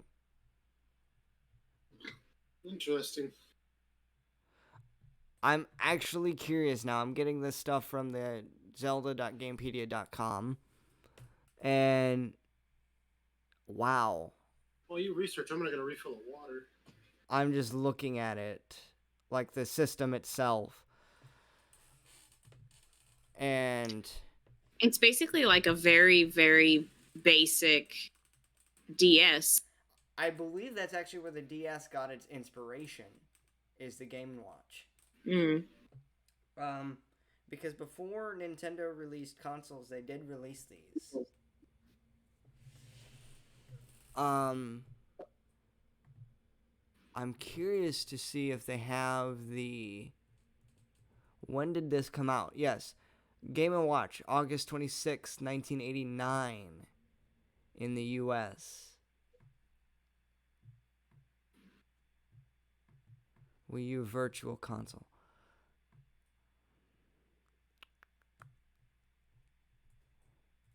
But, and there's even a story. Wow. But yeah, that's interesting. So, heck, there's even like content ratings for all of it, and it. Oh man. There's a Nintendo Mini Classics model, which looks. Yeah. Wow. That's interesting. They're definitely neat. Now it's funny because none of these are considered canon as far as the storyline goes. The main, like, agreed upon main storyline for The Legend of Zelda as a series, but they still exist in their own right, which is pretty cool. And again, I think the Game and Watch series of handhelds are interesting because in Smash there's a character called Mr. Game and Watch. Right. So that's where he comes from, is those series of handhelds. I have yet to unlock him. I think. I don't remember. But yeah, it's one of those interesting pieces that it and these never seem to get brought up really when talking about Legend of Zelda. Yeah, I mean, like I said, because they're not part of the canon timeline, most people typically only talk about those main games that make up that timeline. At least in something like this, where it's like a podcast, not a lot of people go out of their way to really address any of the little side things, especially because most of them didn't do nearly as well as the Legend of Zelda main series games did. I'm assuming we're talking like CDI and whatnot here. No, We're talking about the like Game and Watch games. Oh, yeah, the little tiny side projects. Uh-huh. Okay. So, I don't know. But yeah, the CDI, like we said earlier, the CDI games basically don't exist if you ask any Legend of Zelda fan. I always say they exist. It's just they're the heathen children that Right. no one claims to own. they're the redheaded stepchildren. Yeah. You know, I'm just gonna say it this way. Again, with each series, and I believe with Nintendo, there's been at least one game that is never ever liked, especially if it's like a long running series. there was, for example, there was a Mario game or a few games or an entire console with a library of games that no one likes. It's red and black and not very portable. The Virtual Boy. You know, oh gosh, I'm just I hope there was never a Zelda game planned for that thing. That would have been awesome. That would have been really hard to look at. Yeah. Um, And now look at virtual reality 20 years later. well, I think I've mentioned it in a previous episode. People are getting full body setups. They're playing VR games, or they're going in VR chat and just doing random lewd things to people. My question is, I actually have a serious question. Do you think Legend of Zelda would ever work in VR? Yes, I think Absolutely. So honestly, Skyward Sword was the first game to make use of the motion control for the Wiimote, and or I'm not saying the first game ever for the Wii, but the first Zelda title to make use of those motion controls. And I think that would definitely translate well into a VR title. You basically are Link at that point. The only thing that I'm not sure about is that all of the Legend of Zelda titles are third person, and VR tends to be first person.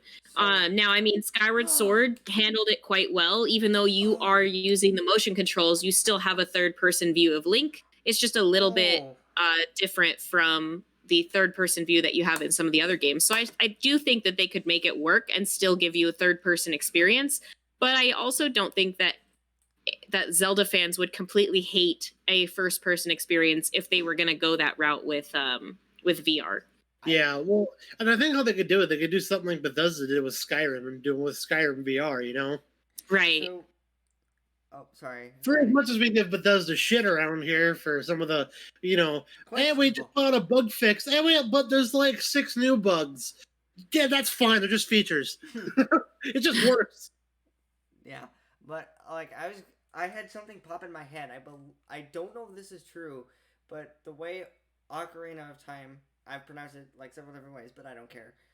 The way OOT was originally developed was, I believe there was going to be a first-person aspect for, I believe it was the exploration part of the game, and the third-person aspect would have been like when you're fighting an enemy.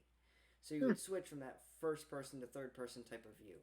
That did kind of disorienting though after a while. Yeah, I think that people would still prefer a one or the other kind of experience with a game like this. But and I think that's why it was changed. Was it could have been like, if it is true, that could have been why it was changed. I believe this was supposed to be. I think I've heard it somewhere, but I don't remember where. I'd give them credit if I remembered.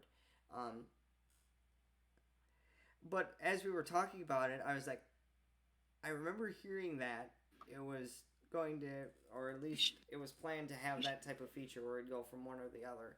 But I think the way they did it worked just fine. I prefer the third person instead of switching back and forth.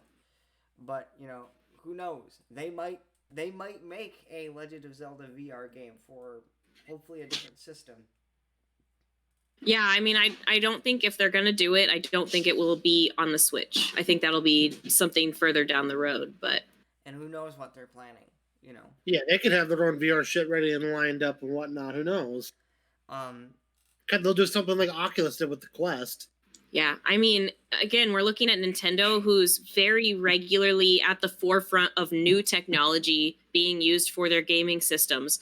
So they don't follow the same formulas as Xbox and PlayStation, where they're releasing something that's, you know, super duper, even more powerful than the last and has all these new features, but you still have the same exact scheme for how the games are played and the way everything works. Because from console to console for the past however many generations now, they've almost completely redone pretty much everything about what they're doing. So... And I believe this started when the former president, Satoru Iwata, was like, gaming is becoming more exclusive. It needs to be more inclusive. And they focused more on the quality of their games instead of, like, how powerful their consoles were. Right. And that's something that Nintendo has been praised for, is, like, the quality of most of their games. You know, Someone got a Discord notification. wasn't Sorry about that, mom. wasn't me Uh, because I put mine on. I just Do not happened to hear it go bloop. Yep. I know that was me coming back in because So- I muted my mic. Ah, okay. But like, Um, if we Attention, and I didn't want to just be like a dingus and just be like, what? yeah. But going back to, like you said, they're at the forefront of like gaming. Like, I basically say they attempted VR with the Virtual Boy in a way. Yeah. Like, at the time, it's what they could do. You know, there wasn't very much technology out there that could, simulate VR all that well. And the reason it did so poorly was it was expensive to make in itself. That's why the colors were red and black. And it looked awful. It was hard on the eyes. Yeah. And it wasn't very Yeah, portable I'm sorry. either. There were different designs. Like, it was actually supposed to go around the head. Was one design, and I wish they'd have done that instead of having like a little three-legged stand. Yeah. But it was rushed to market, and I feel like they should have spent more time with it and started working on it, or waited until costs went down over time. Sure, yeah. They also experimented with 3D with the Famicom. What the heck was the name of the add-on? Let me see if I can find it. Famicom 3D. Oh boy. The Famicom 3D system. So they've been experimenting with 3D since the 80s. Mm-hmm. Hell yeah. So, what was Yeah, they're definitely always kind of a step ahead of the game, even if they don't even for themselves entirely know how they're gonna accomplish it. They still put themselves out there and try. And to be honest with you, I think, like, if you count floppy disks as a form of like some form of disk, they were one of the. Well, I don't know if I think the TurboGrafx might have done it first, but they were one of the first console makers to actually use a disk as a format. Let me see when the TurboGrafx. I forget what it's called in Japan. The PC Engine. The PC Engine release date. I've been watching Review Tech USA recently. August yeah. 29th, 1989, according to Wikipedia, because that's untrustworthy. And then Famicom disk system release date. And the February 21st, 1986. And these games, I'm going to tell you something about the disk system games. The games were rewritable. So you could take them, I think I've told this to Jess at one point. You could take them to a disk kiosk and write another game to the disk. So that was pretty cool. So really, they were trying to innovate back when they could innovate. Now you can't really do much innovation. Mm-hmm. So really, it's interesting to see how gaming has changed in the last 20, 30 years.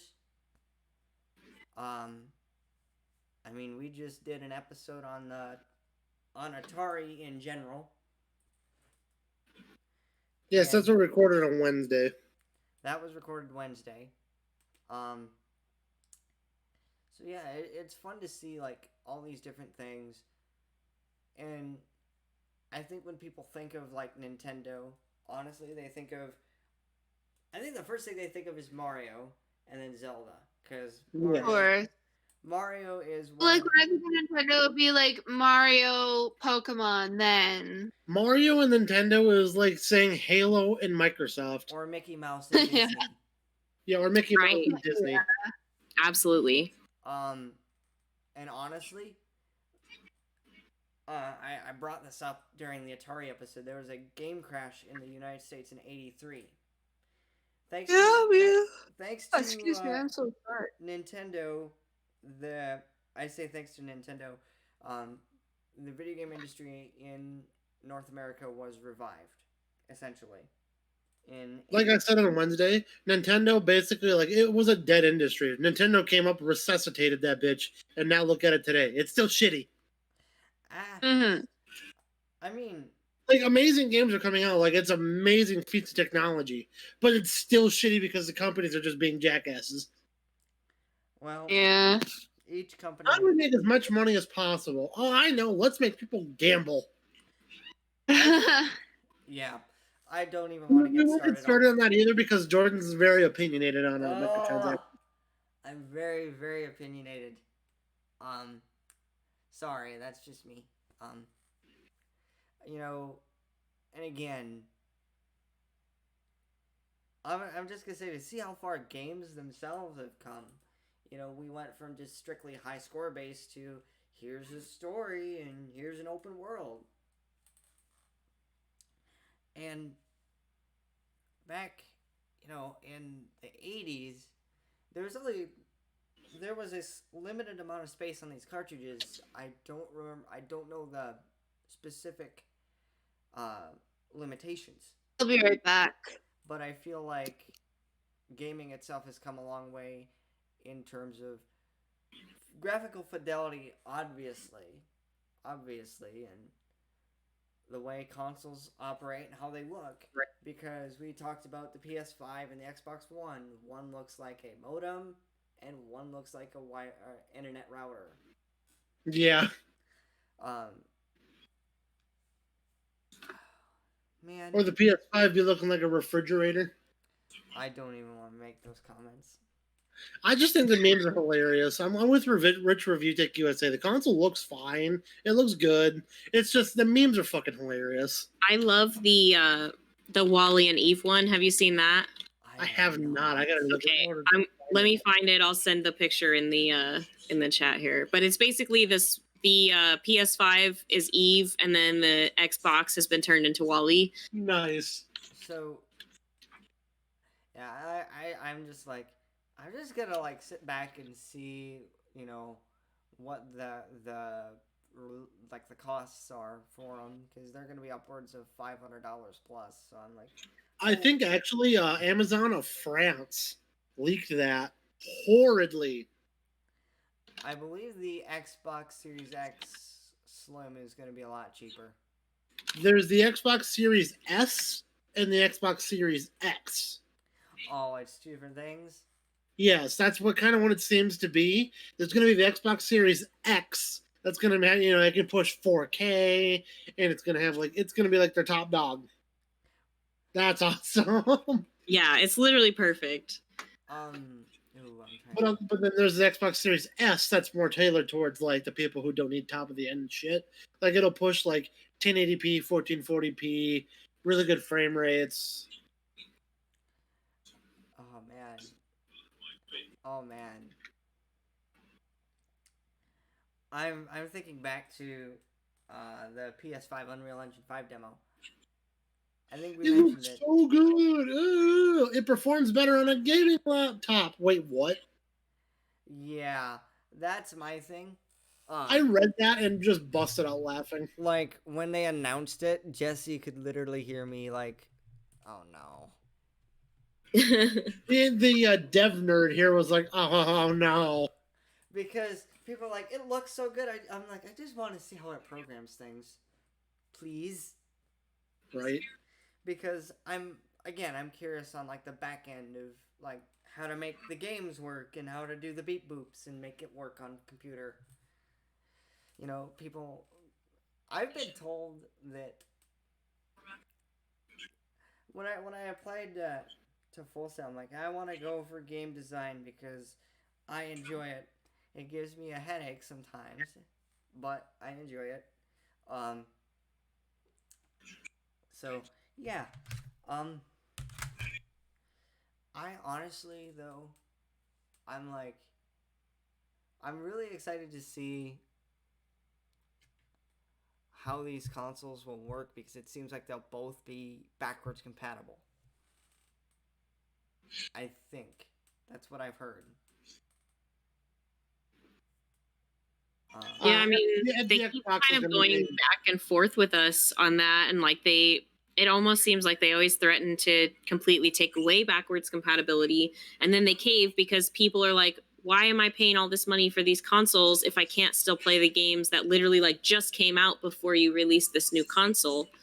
It's like Xbox. The thing that's nice about them is that basically this is going to be like an evolved Xbox One, so you're still going to have Xbox One games working on it, 360 games, and all those backwards compatibility games to that Mhm. massive library, and even that little bit of library from the original Xbox that they have. and you know, I've said it in the past. A lot of consoles like backwards compatibility really started with like the 360. Yes. You know, the 360, Wii, and PS3 because before that you had like you had The for Xbox 360 could play the original Xbox games that had a black label on the case, I think. and Wii could play GameCube games and I believe The PS3 could go back to the PS2. Mm-hmm. Well, the original PS3. And Mhm. I've learned a lot in the last however many years that I think for like Nintendo consoles, backwards compatibility is kind of going bye bye because they've removed Virtual Console. Yeah. Now it's just like Super Nintendo and Nintendo. On the 3DS, you had the Virtual Console, which was their form of backwards compatibility or playing games from other consoles. Well, the Virtual Console started back on the Wii. Yep, but they continued it all the way to the 3DS and Wii U. But now even now the fucking fan ran homebrew isn't even running any the Wii. Yep, everything is completely shut down. I think you Yeah, could they still get got rid of all games, those but servers. yeah.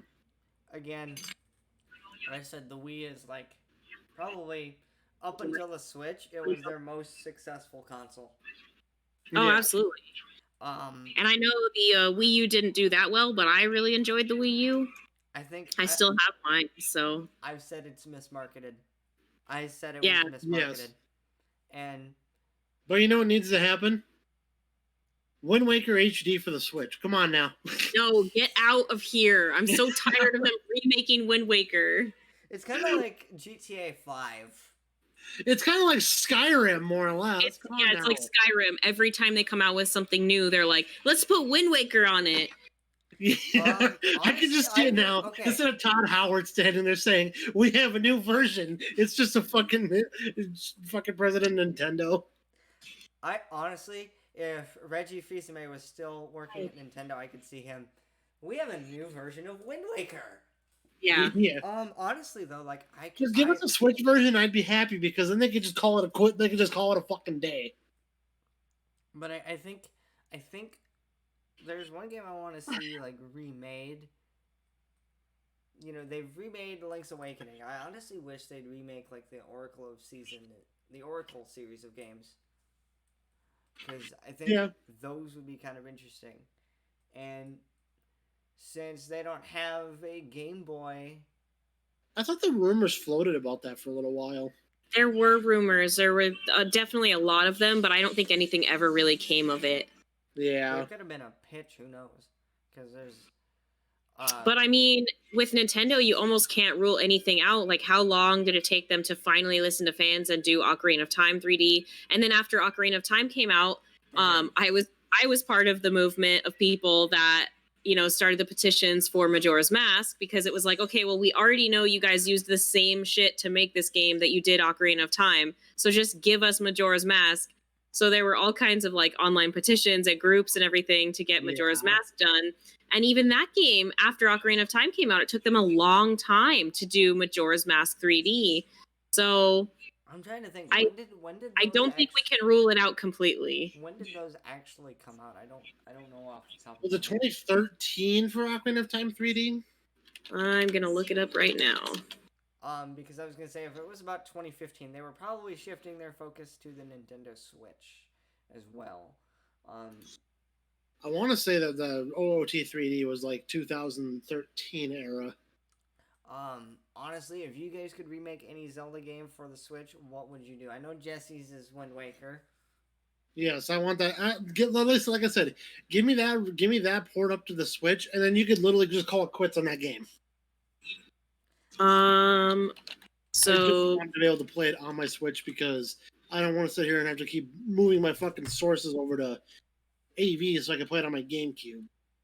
so Ocarina of Time was 2011, and then Majora's Mask was 2015. Wow. Wow.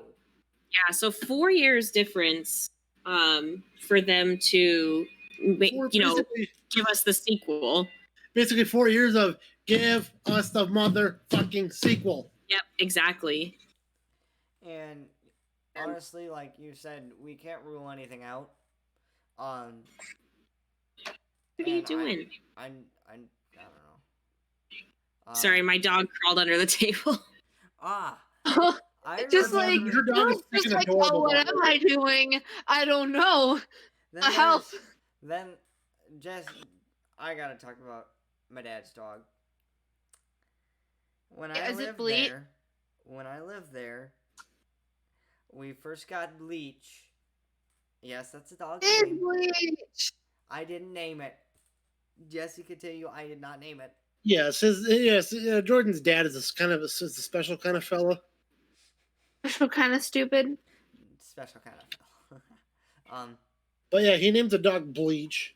Oh my gosh. And every time Bleach would get on my lap, she'd walk all over my lap, and it was like, "What are you doing?" And almost inevitably, though, when she got bigger, is that her paw would end up on someone's nuts. Yep. Oh yeah. I was like, "Ow, There was a get her couple of times off." I heard, "Ow, god damn it!" That sounds about right. And then there's a story, not gaming related, actually. Jesse came to, like, I went up to Jesse's, That one summer, I owned a 1983 Firebird. and Bleach hopped right in. Oh yeah. Hey, Juggle! Yes. I sent my dog in the chat for you guys. Oh, that's so cute. But yeah, What breed is it? She's a border collie. Oh, it's adorable. Oh, purebred or mixed? Yeah, she's a purebred dog. Very well Nice. trained as well. Yes, she's a very smart girl. The border collies are naturally smart. Jesse, should we Naturally talk? smart dogs. Have a lot of energy. So, Or should we Yes. say that she's very smart, but also a gigantic baby? She is a big baby. but Jesse has met Bleach, and Bleach has successfully hopped in his car. Oh my Yeah. goodness. Like, well, because that Firebird sat so low, it was even with the curb from the bottom of that door jam Did to you, the curb to my car. what the heck did you say? We've already got one idiot in the car. We don't need another. Yeah. Yeah. I was like, dude. And then she bolted it down the street. Yep. When Bleach runs, she bolts down the street. She does a lap, and man, I'm glad I don't live there anymore. 'Cause Yeah. that dog would literally wait for me to get up in the morning. It's because because you were the one who basically took care of the damn dog. I'd let her out, but no, she knew when I was up because she'd hear, like, as soon as she heard my door open, she'd meet at the stinking baby gate that kept her from going back to the rooms. Yeah. And she'd be sitting there, and I'd open the gate. Now, the dog is about, well, I don't really know. The dog can pretty much knock me over, but I'm not very stable to begin with. I know. Still, like, Cerebral palsy tends to be kind of a hindrance on balance and stability. Oh, yeah. yeah. That's why, I don't know. It also has been a hindrance on my back in gym class. Yeah. Oh, do you want to tell her about Mr. Backbreaker Man? Oh, yeah. Well, between reaching for his own backpack on the back of his wheelchair, careening his back unhealthily, And gym class. Oh my gosh. Have you ever heard Yeah. of the things called kitten balls? Maybe? It's basically like volleyball, but the ball is about, I'd say about like 10 times the size of a normal volleyball. Ow! Wait, do you use them as volleyballs? You don't quite use it as a volleyball. You kind of do your hand. They're very light. They fly through the air. It's just that if you hit it just right, it is a kind of a hefty force. And Jordan tried to keel backwards over his chair to hit it. And it hurt me. It just bent his back more. Oh, Jesse's. I think Jesse's surprised I didn't like dislocate my back or something, or like hurt it. I thought for damn sure you were just one of those days. You were just gonna crack your back wrong, and you were gonna be stuck in position for a little bit. Like, Okay, I want one of these though. Like I just Googled it and I'm like, this is something I want. They're fun as fuck. I know, I'm right there with your girlfriend. When Mr. Fellows would roll that fucker out on the gym floor, yeah, we all got pretty excited. then there was yoga. I wish my school had one of Then these. there was yoga. It's a lot of Everybody fun. wanted yoga because we could sleep. Yes. Oh my god, yeah. Do I feel like yoga was the best, especially when we got into child's pose after everything. we So got bad. it was the very last pose we did. We ended up sleep like I think everybody ended up falling And asleep. then there was Jordan's jackass. Hey! He's sitting there in his wheelchair and he's still got it turned on. He falls asleep, so his arm goes down and it lands right on his horn button. Oh my gosh. I forgot about that story. He's right there in the middle of everybody fucking sleeping.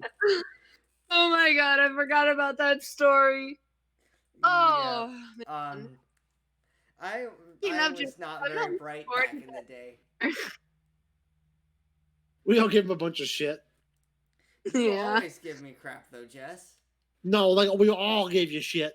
Jordan. Oh, it's Jess's job to give Jordan shit, and it's my job to keep Jordan happy. And Nah. It's one of those things though that they made a remark at the reunion party.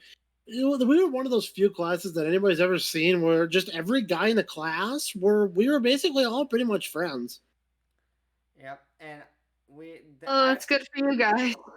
I was not at the reunion. Even most of the girls were friends. Like there were a few outliers, believe me. We all knew who they were, but Yeah, but I was not at the reunion. And I was seriously debating on taking a detour out there and just know you were. drag your ass. You were I like, swear, there's no way in hell once I graduate high school, I'm not gonna go to a single one of my high school reunions because it's Well, really not Well, worth. this one wasn't even an official one. This was only 4 years after we graduated? yes. No, 2 years. No, yeah, 2 years. Shoot. Yeah, it literally had been 2 years after graduation. One of our classmates died recently. And Yeah. Yeah. that one, that reunion, Jesse's like, They told me that it was happening Memorial Day weekend. Yo, we're holding this party. It'd be cool if you could make it. I was like, I don't work. Fuck it. and Jesse told me the day of, and it's like, oh fuck. Like I said, Man, I you should have guys just are showed up at making your me feel apartment being like, hey, old. motherfucker. But yeah, That's what I What really did should she have. I should have say? just showed up and I been said like, you guys are making me feel real old. My 10-year anniversary was last year. Oh wow. well, our reunion wasn't even an official class reunion, but it was again. See, now I can really see that. I can really see this now. I'm seeing it now. As if Storm ends up joining us for a couple more podcasts here and there if she wants to, I could see now where the OK Boomer joke coming out of Aria is going to apply even more. Whoa. I am not a no. boomer. I am a millennial. Thank you very much. I'm a X generation, if I remember Jen, correctly.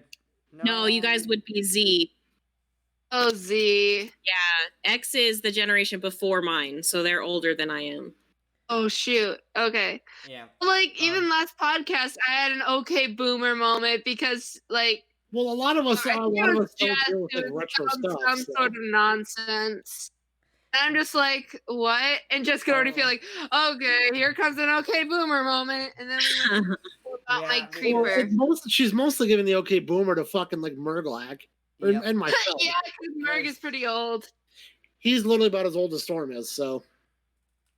And Oh, fun. again, Murglak's only 20, I think he's 28. 29? He's pretty much the same wow. age as my oldest brother. Yeah, Yeah. so he's about the my same age goodness. as me. Yeah. But He sounds a hell of a lot older, but yeah, I don't even think he's 30 yet. Like his voice, like once you hear it, just His I voice hope is- he doesn't That man, hear when this he focuses his voice, yes, he could actually soothe somebody pretty easily.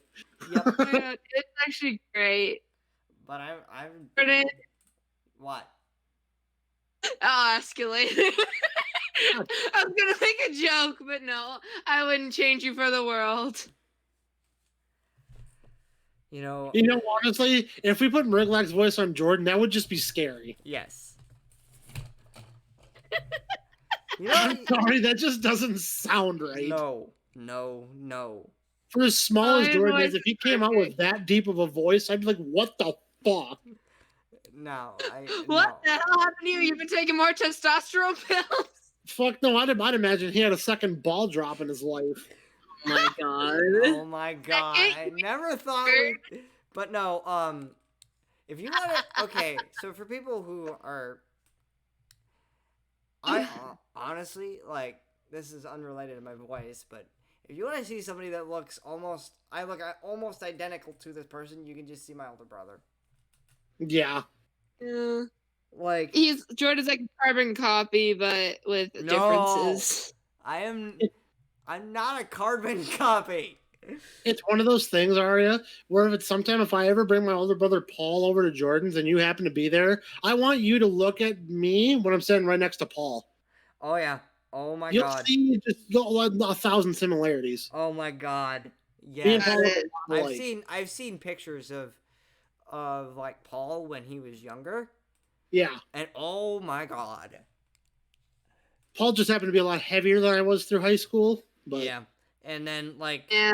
Jesse's seen Nick, he's seen me, and he goes, "Yeah, you and your brother Nick are he denies it to the moon and back, yes, but it's I true. do." Cause no, He does. no, we don't. No, I refuse to live in that.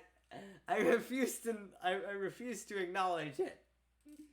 Hey, isn't Nick your brother that's doing the stuff with the Nope. thing? Nope. Jordan knows exactly what I'm talking about. Nope. no, Adam's the one that nobody can really fucking stand anymore. Oh, Oh, okay. don't. I'm not gonna say any more past that. Nobody can stand Adam anymore. Just don't. Please. Okay. 'Cause that leads into a whole different discussion. We start getting into politics. That's not for the fucking podcast. And Jordan, Oh, boy. No, this is the Jordan Unknown Gaming podcast, not the Unknown Politic podcast. Jordan If would this then was a podcast, we'd have like no views ever. Jordan would proceed to walk out. I'd proceed to just not give two shits. I would proceed Wait, to Jess, walk away. didn't you say something about liking just talk show radio? Sometimes, yeah. Oh, there's Okay. one. I There's just have one. a stupid vivid memory of just Jess's voice saying, "Yeah, I like talk show radio." I have Oh, a there's one. I He went did. on one So, show that I'm I can going actually home continually today. watch So, or listen to. You know what I mean? oh, Shut up. But Tell the anyway, though, like, story. it's just Tell it. it's one of those things where I've only found one radio show I can continually listen to. And then that goes to one of the stations just in the town over. They got the Steel Toe Morning Show. oh, Those guys are fucking funny. if you really want to see me, Have you ever heard the Chris and Doc show when you come down here? A what? I guess you haven't. What? A Chris what? and Doc show on the radio. They're like, you do like giveaways at 6 and 7 o'clock in the mornings. Mom and I listen to it all the time. It's Too damn hilarious. early. Steel Toe Morning Show. They're just dudes on. Literally, I think honestly, it was just dudes who got on the radio. They got a talk show, and it's kind of something like this almost. Yeah, and the one thing that I've always said about like I don't listen to radio very much. Honestly, like The way those guys rail on some subjects and some people is fucking just too much. but like I was gonna tell a story. I think we were on our way to Lewis Game Store in St. Cloud. LGS Electronics, as formerly known. And who is that? What is that one radio show you do not like? I can't think of it right now off the top of my head. he does like 80s heavy metal and whatnot. I don't mind it by all means, because every once in a while I do like to listen to some of that older metal and whatnot. But it's Eddie Trunk live. Didn't you tell me he does song, commercial, song? Sometimes it seems like that. But like, Yeah. Calm I down. think With most radio stations follow the pattern. I think he has gotten better though. I tuned in one night and he had like 5 or 6 songs in a row. But like, we were on our way down, and this kind of leads into another story because I think this was the very first time I went. I don't remember. But as soon as we got there, we went inside, and Jesse just saw my inner nerd go like, "Oh my god!" Have you ever taken a small child into like a place that has a lot of candy and whatnot? No, I don't like children, so. Oh no! Jesus. No! I'm gonna That's straight up. Like, here's the emote that I was fucking pictured immediately. Yeah, but like, No, this is more extreme than that. But Jesse saw me like turn into a child in a candy store. But no, Jordan really looked like he was lost in Wonderland when he walked in. That's adorable. If you want to see Jordan in a candy store look like that, take him to like Walmart or Target. Let him look at the gaming section. He can look like he's in Wonderland with new games, but when he got to see all the because that place deals with like retro games and like used retro games and shit. Jordan was just off. Oh my gosh, I get major anxiety when Jordan wants to look at the games, and then Jordan, tell her when you get anxiety whenever we go to a store. No! Ah! No! It's not even clothes or shoes or anything. It's not even jewelry. It's art. It is art. Anything with art. Art? She Art. That's such a weird thing. Well, every time, like whenever I come down there, we go to Walmart or Target. Like, somehow get close to the art section, and I'm just like, Jordan, we need to look at this before we go.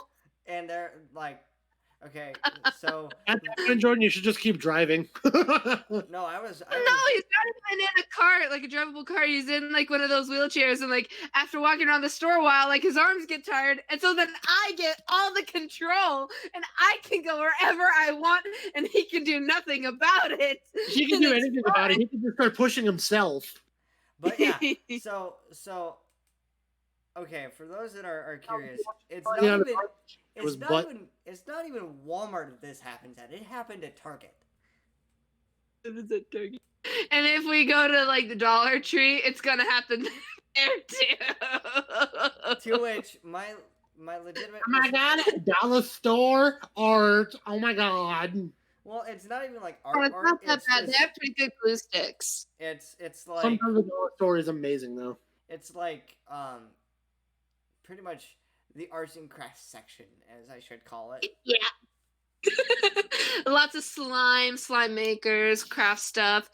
And you will literally hear me go, "Oh my god, here we go." See, if you guys ever want to use me in a store, you gotta take me to a micro center. Oh my gosh. You're gonna lose me because I'm just gonna be off in PC Nerdland. I love it. If you want to lose me, just take me to a game store with imports and stuff like that.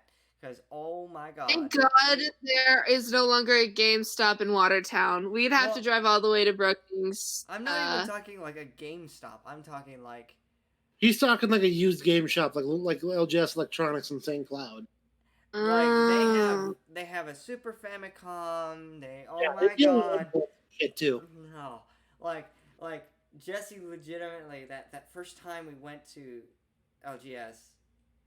A few winters ago, when I was down there getting my phone, getting another different phone because mine broke, and I couldn't get a new one because my dad was super stupid with his phone plans.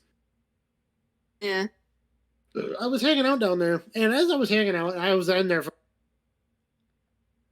But as I was in there for an hour, I ended up talking with a couple of the guys, and I was like, "What's the most expensive item you guys have seen come through this shop?" And the guy was like, that probably has to go to the original gray Nintendo 64 controller, still sealed in its box. Jesus. Wow. He said that thing was worth like $800. Jeez. That's crazy. It was worth like $800 or $900, and I was like, wow. I wonder if they've ever had like prototype stuff. I doubt it, but you never Yeah, know. maybe. Because, well, I shouldn't even say prototype stuff because most of the stuff that you'd see in like a tall dev cart for an N64 would be probably review unless it has like actual chicken scratch. Yeah. But how many of you have heard of Conker's Bad Fur Day? Yeah. It's easily like one of the most sought after games ever. And there was a I'm guessing it was a review copy for BAFTA. There was a copy that was undumped. And it went for an absurd price. I don't know if it ever got sold. But there was a bunch of stories on it. It was just obscene. Basically, all it was a review copy. I don't know for, like... It was bad, but yes, it is a cult classic. And there was actually a sequel planned. But then Rare got bought by Microsoft, and Microsoft has pretty much left them to rot since then. You know, it makes me think of like someone that's just theorizing because they wanted to somebody wanted Conker and Smash. I mean, they got Banjo-Kazooie and Smash as DLCs, so... Well, I was sitting there What was like, this could happen. Oh. But the thing is, you're Oh not. my god, did you just say what is Banjo-Kazooie? Why I did said what and or who. Oh, my no, I God! really feel old now. Oh my... Here's another okay boomer moment. God! Ugh, it hurts my soul. This hurts me. Don't tell me. So Ben, I think we've had this conversation before. I'm pretty sure. I I swear. forgot. Oh, could So, you tell me again? Banjo-Kazooie is a series of games. Like there's a Banjo-Kazooie series that came out on the N64 originally. It started out as Project Oh, hey, Dream. that's released it. Oh my God. Crap. My brain is frying because it's a 3D platformer, right? You have to stop Gruntilda, and they rhyme all the time. Gruntilda rhymes all the time. So there's a Wikipedia link as to what Banjo-Kazooie is. Hey, Jordan, you just rhymed. Good job. Oh my God. I'd applaud you, but I'm holding my phone. Yeah, so you run around as this bear with this bird in your backpack who basically helps you fly, and you have to collect puzzle pieces to get to the final boss of the game. And Oh, cool. and again, The only thing that I recognize about this is that oh there's the bear looks like Alfred Lee's skin, and the only reason why I know Alfred Lee is because I used to watch Stampy when I was younger. Then he got into a big shit show of controversy. some Yeah, I problems. only just figured that out recently. So I knew about that years ago. That was years ago. So I know it was years ago. That was actually the start of the downfall of Stampy. I so- know. here's a bit. Like, as soon as Alfred Lee left, I started watching less and less, and it just got boring. Well, I really do miss Alfred Lee, but I do enjoy his new helpers, but they're, I don't know. there's a YouTube comment saying basically where is that his content has gotten worse. We've all just grown up. Yeah, I know, and that's like one of the best comments out there. Yeah, we have grown up. I still like to look back. Like, I watch his Nino Kuni series. I want to watch his new Nino Kuni game that he played through. But We've all gotten older. He's gotten more tired. He's a grown man now. He's got a girlfriend. No, he's always been a grown man. He's just like probably in his late 30s. No, he started YouTube when he was like, was it 15? Yeah, when he was super young, and then he like posted shitty things with his friends and did like little commentary. Like Inhaler Man was one of the things he did, and Yeah, they were like little, just one-shot little sketches. stop motions. His one famous stop motion was Stimpy Longhead, and that's what gave him the inspiration for his they're on YouTube name down the road. I think Minecraft started only a few years after that, to be honest. So, Well, no. And then he started Actually, playing about- it. That was only about 8 years later. So, Hmm. you gotta figure then he's in his early 20s. but like, as soon as I hear what is Banjo Kazooie, my brain just kind of went, Yeah. what? How? Sorry, boomers. It's sad because I don't think that people your guys' age are actually that much younger than me. Like, I still think of myself as kind of just out of high school. It doesn't like connect. Yeah. So the fact What? that someone who's finishing high school doesn't know what Banjo Kazooie is definitely What? very aging for me. And Yeah. like for me, I know what I'm it is. sorry I made you feel old. A girl should never feel old, especially when she thinks that she's not old. See, It's okay. so for me, like I knew what it was, I just didn't know how to explain it because my brain automatically went into like what it was or what it originally was supposed to be, and that was an RPG for the Super Nintendo. That's what it started out as. Yeah. And I've talked about it before. There is prototype footage. I'll see if I can find it for you guys. It went by the project name of Project Dream. I'll continue my thought while he looks that up. When I was saying, like, they wanted to add Conquer into Smash. It's like, I mean, that's a thing that could happen. But the thing is that he'd have to be so edited because that wasn't rated M game. You're not going to catch because Smash is meant to be family friendly. You're not going to catch Conquer out there and every time he gets hit going, fuck, shit, fuck. You know? Right. I mean, it'd be comical by all means, but. So this is Rare Revealed, a rare look at Dream. I'm just gonna copy and paste it into the chat if that's fine. That's what I do. Just do a link copy. Oh, hold on. But yes, it originally started out as Project Dream for the Super Nintendo. And Banjo was a character. But you played as Edison in Dream. And this eventually evolved into the original Banjo Kazooie. Nice. Honestly, the oldest game that I can think of that I've played, it was this old PC game, like CD-ROM type thing. And it's very foggy. It was a long time ago. You play as this like animal character, and you go around and you talk to other animal characters and get jobs. Like my memories are like colliding together because I'm remembering like the old Spyro game on the Sony PlayStation. And that's also my memories like just combining these two games and trying to make them one, but they're not one. They're two separate games.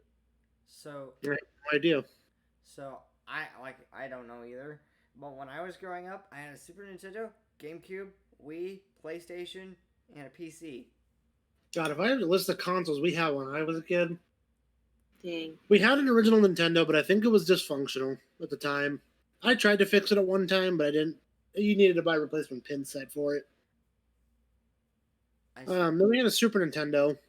We had a Sega Dreamcast, an N64, an original Xbox.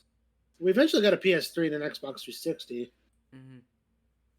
And then, Otherwise, I think for retro consoles, that was about it. like, I really. We also had I think we had a Game Gear too, but it never got played.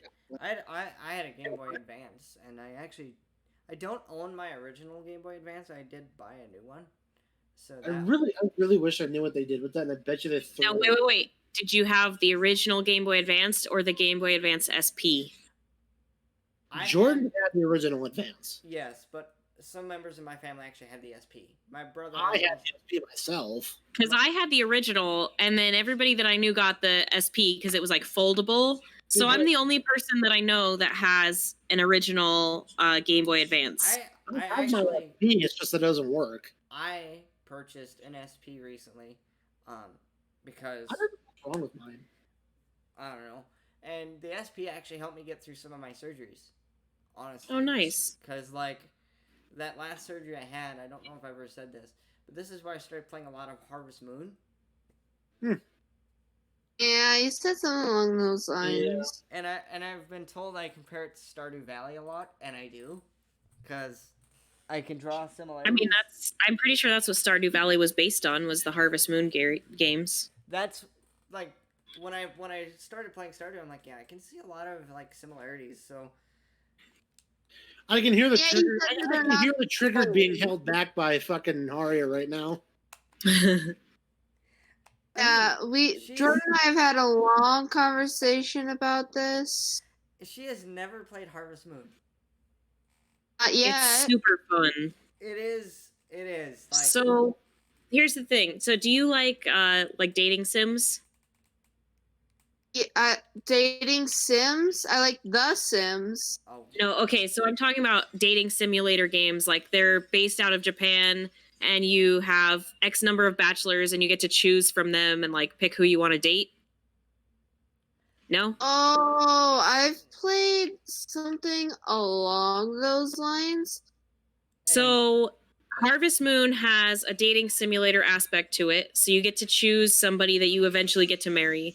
It has the farming thing, and you get to take care of like farm animals and stuff, crops. And there's a lot of different characters that over the span of the game, as you get to know them and become their friend, there's like character development. So personally, like Harvest Moon is a game that I've played almost every iteration of since the GameCube, and it's super fun. Definitely worth some time. the one like I've played the GBA. Like I've played more Friends of Mineral Town. I'm being very specific because there were two. Uh, Yeah, there was Friends of Mineral Town, and then more Friends of Mineral Town. and I just recently got Hope of Light, and one thing that threw me off because I'm so used to more Friends of Mineral Town is the story. I didn't remember there being much of a story for more Friends of Mineral Town, and I don't think there is one, but there's one in Hope of or the Switch title.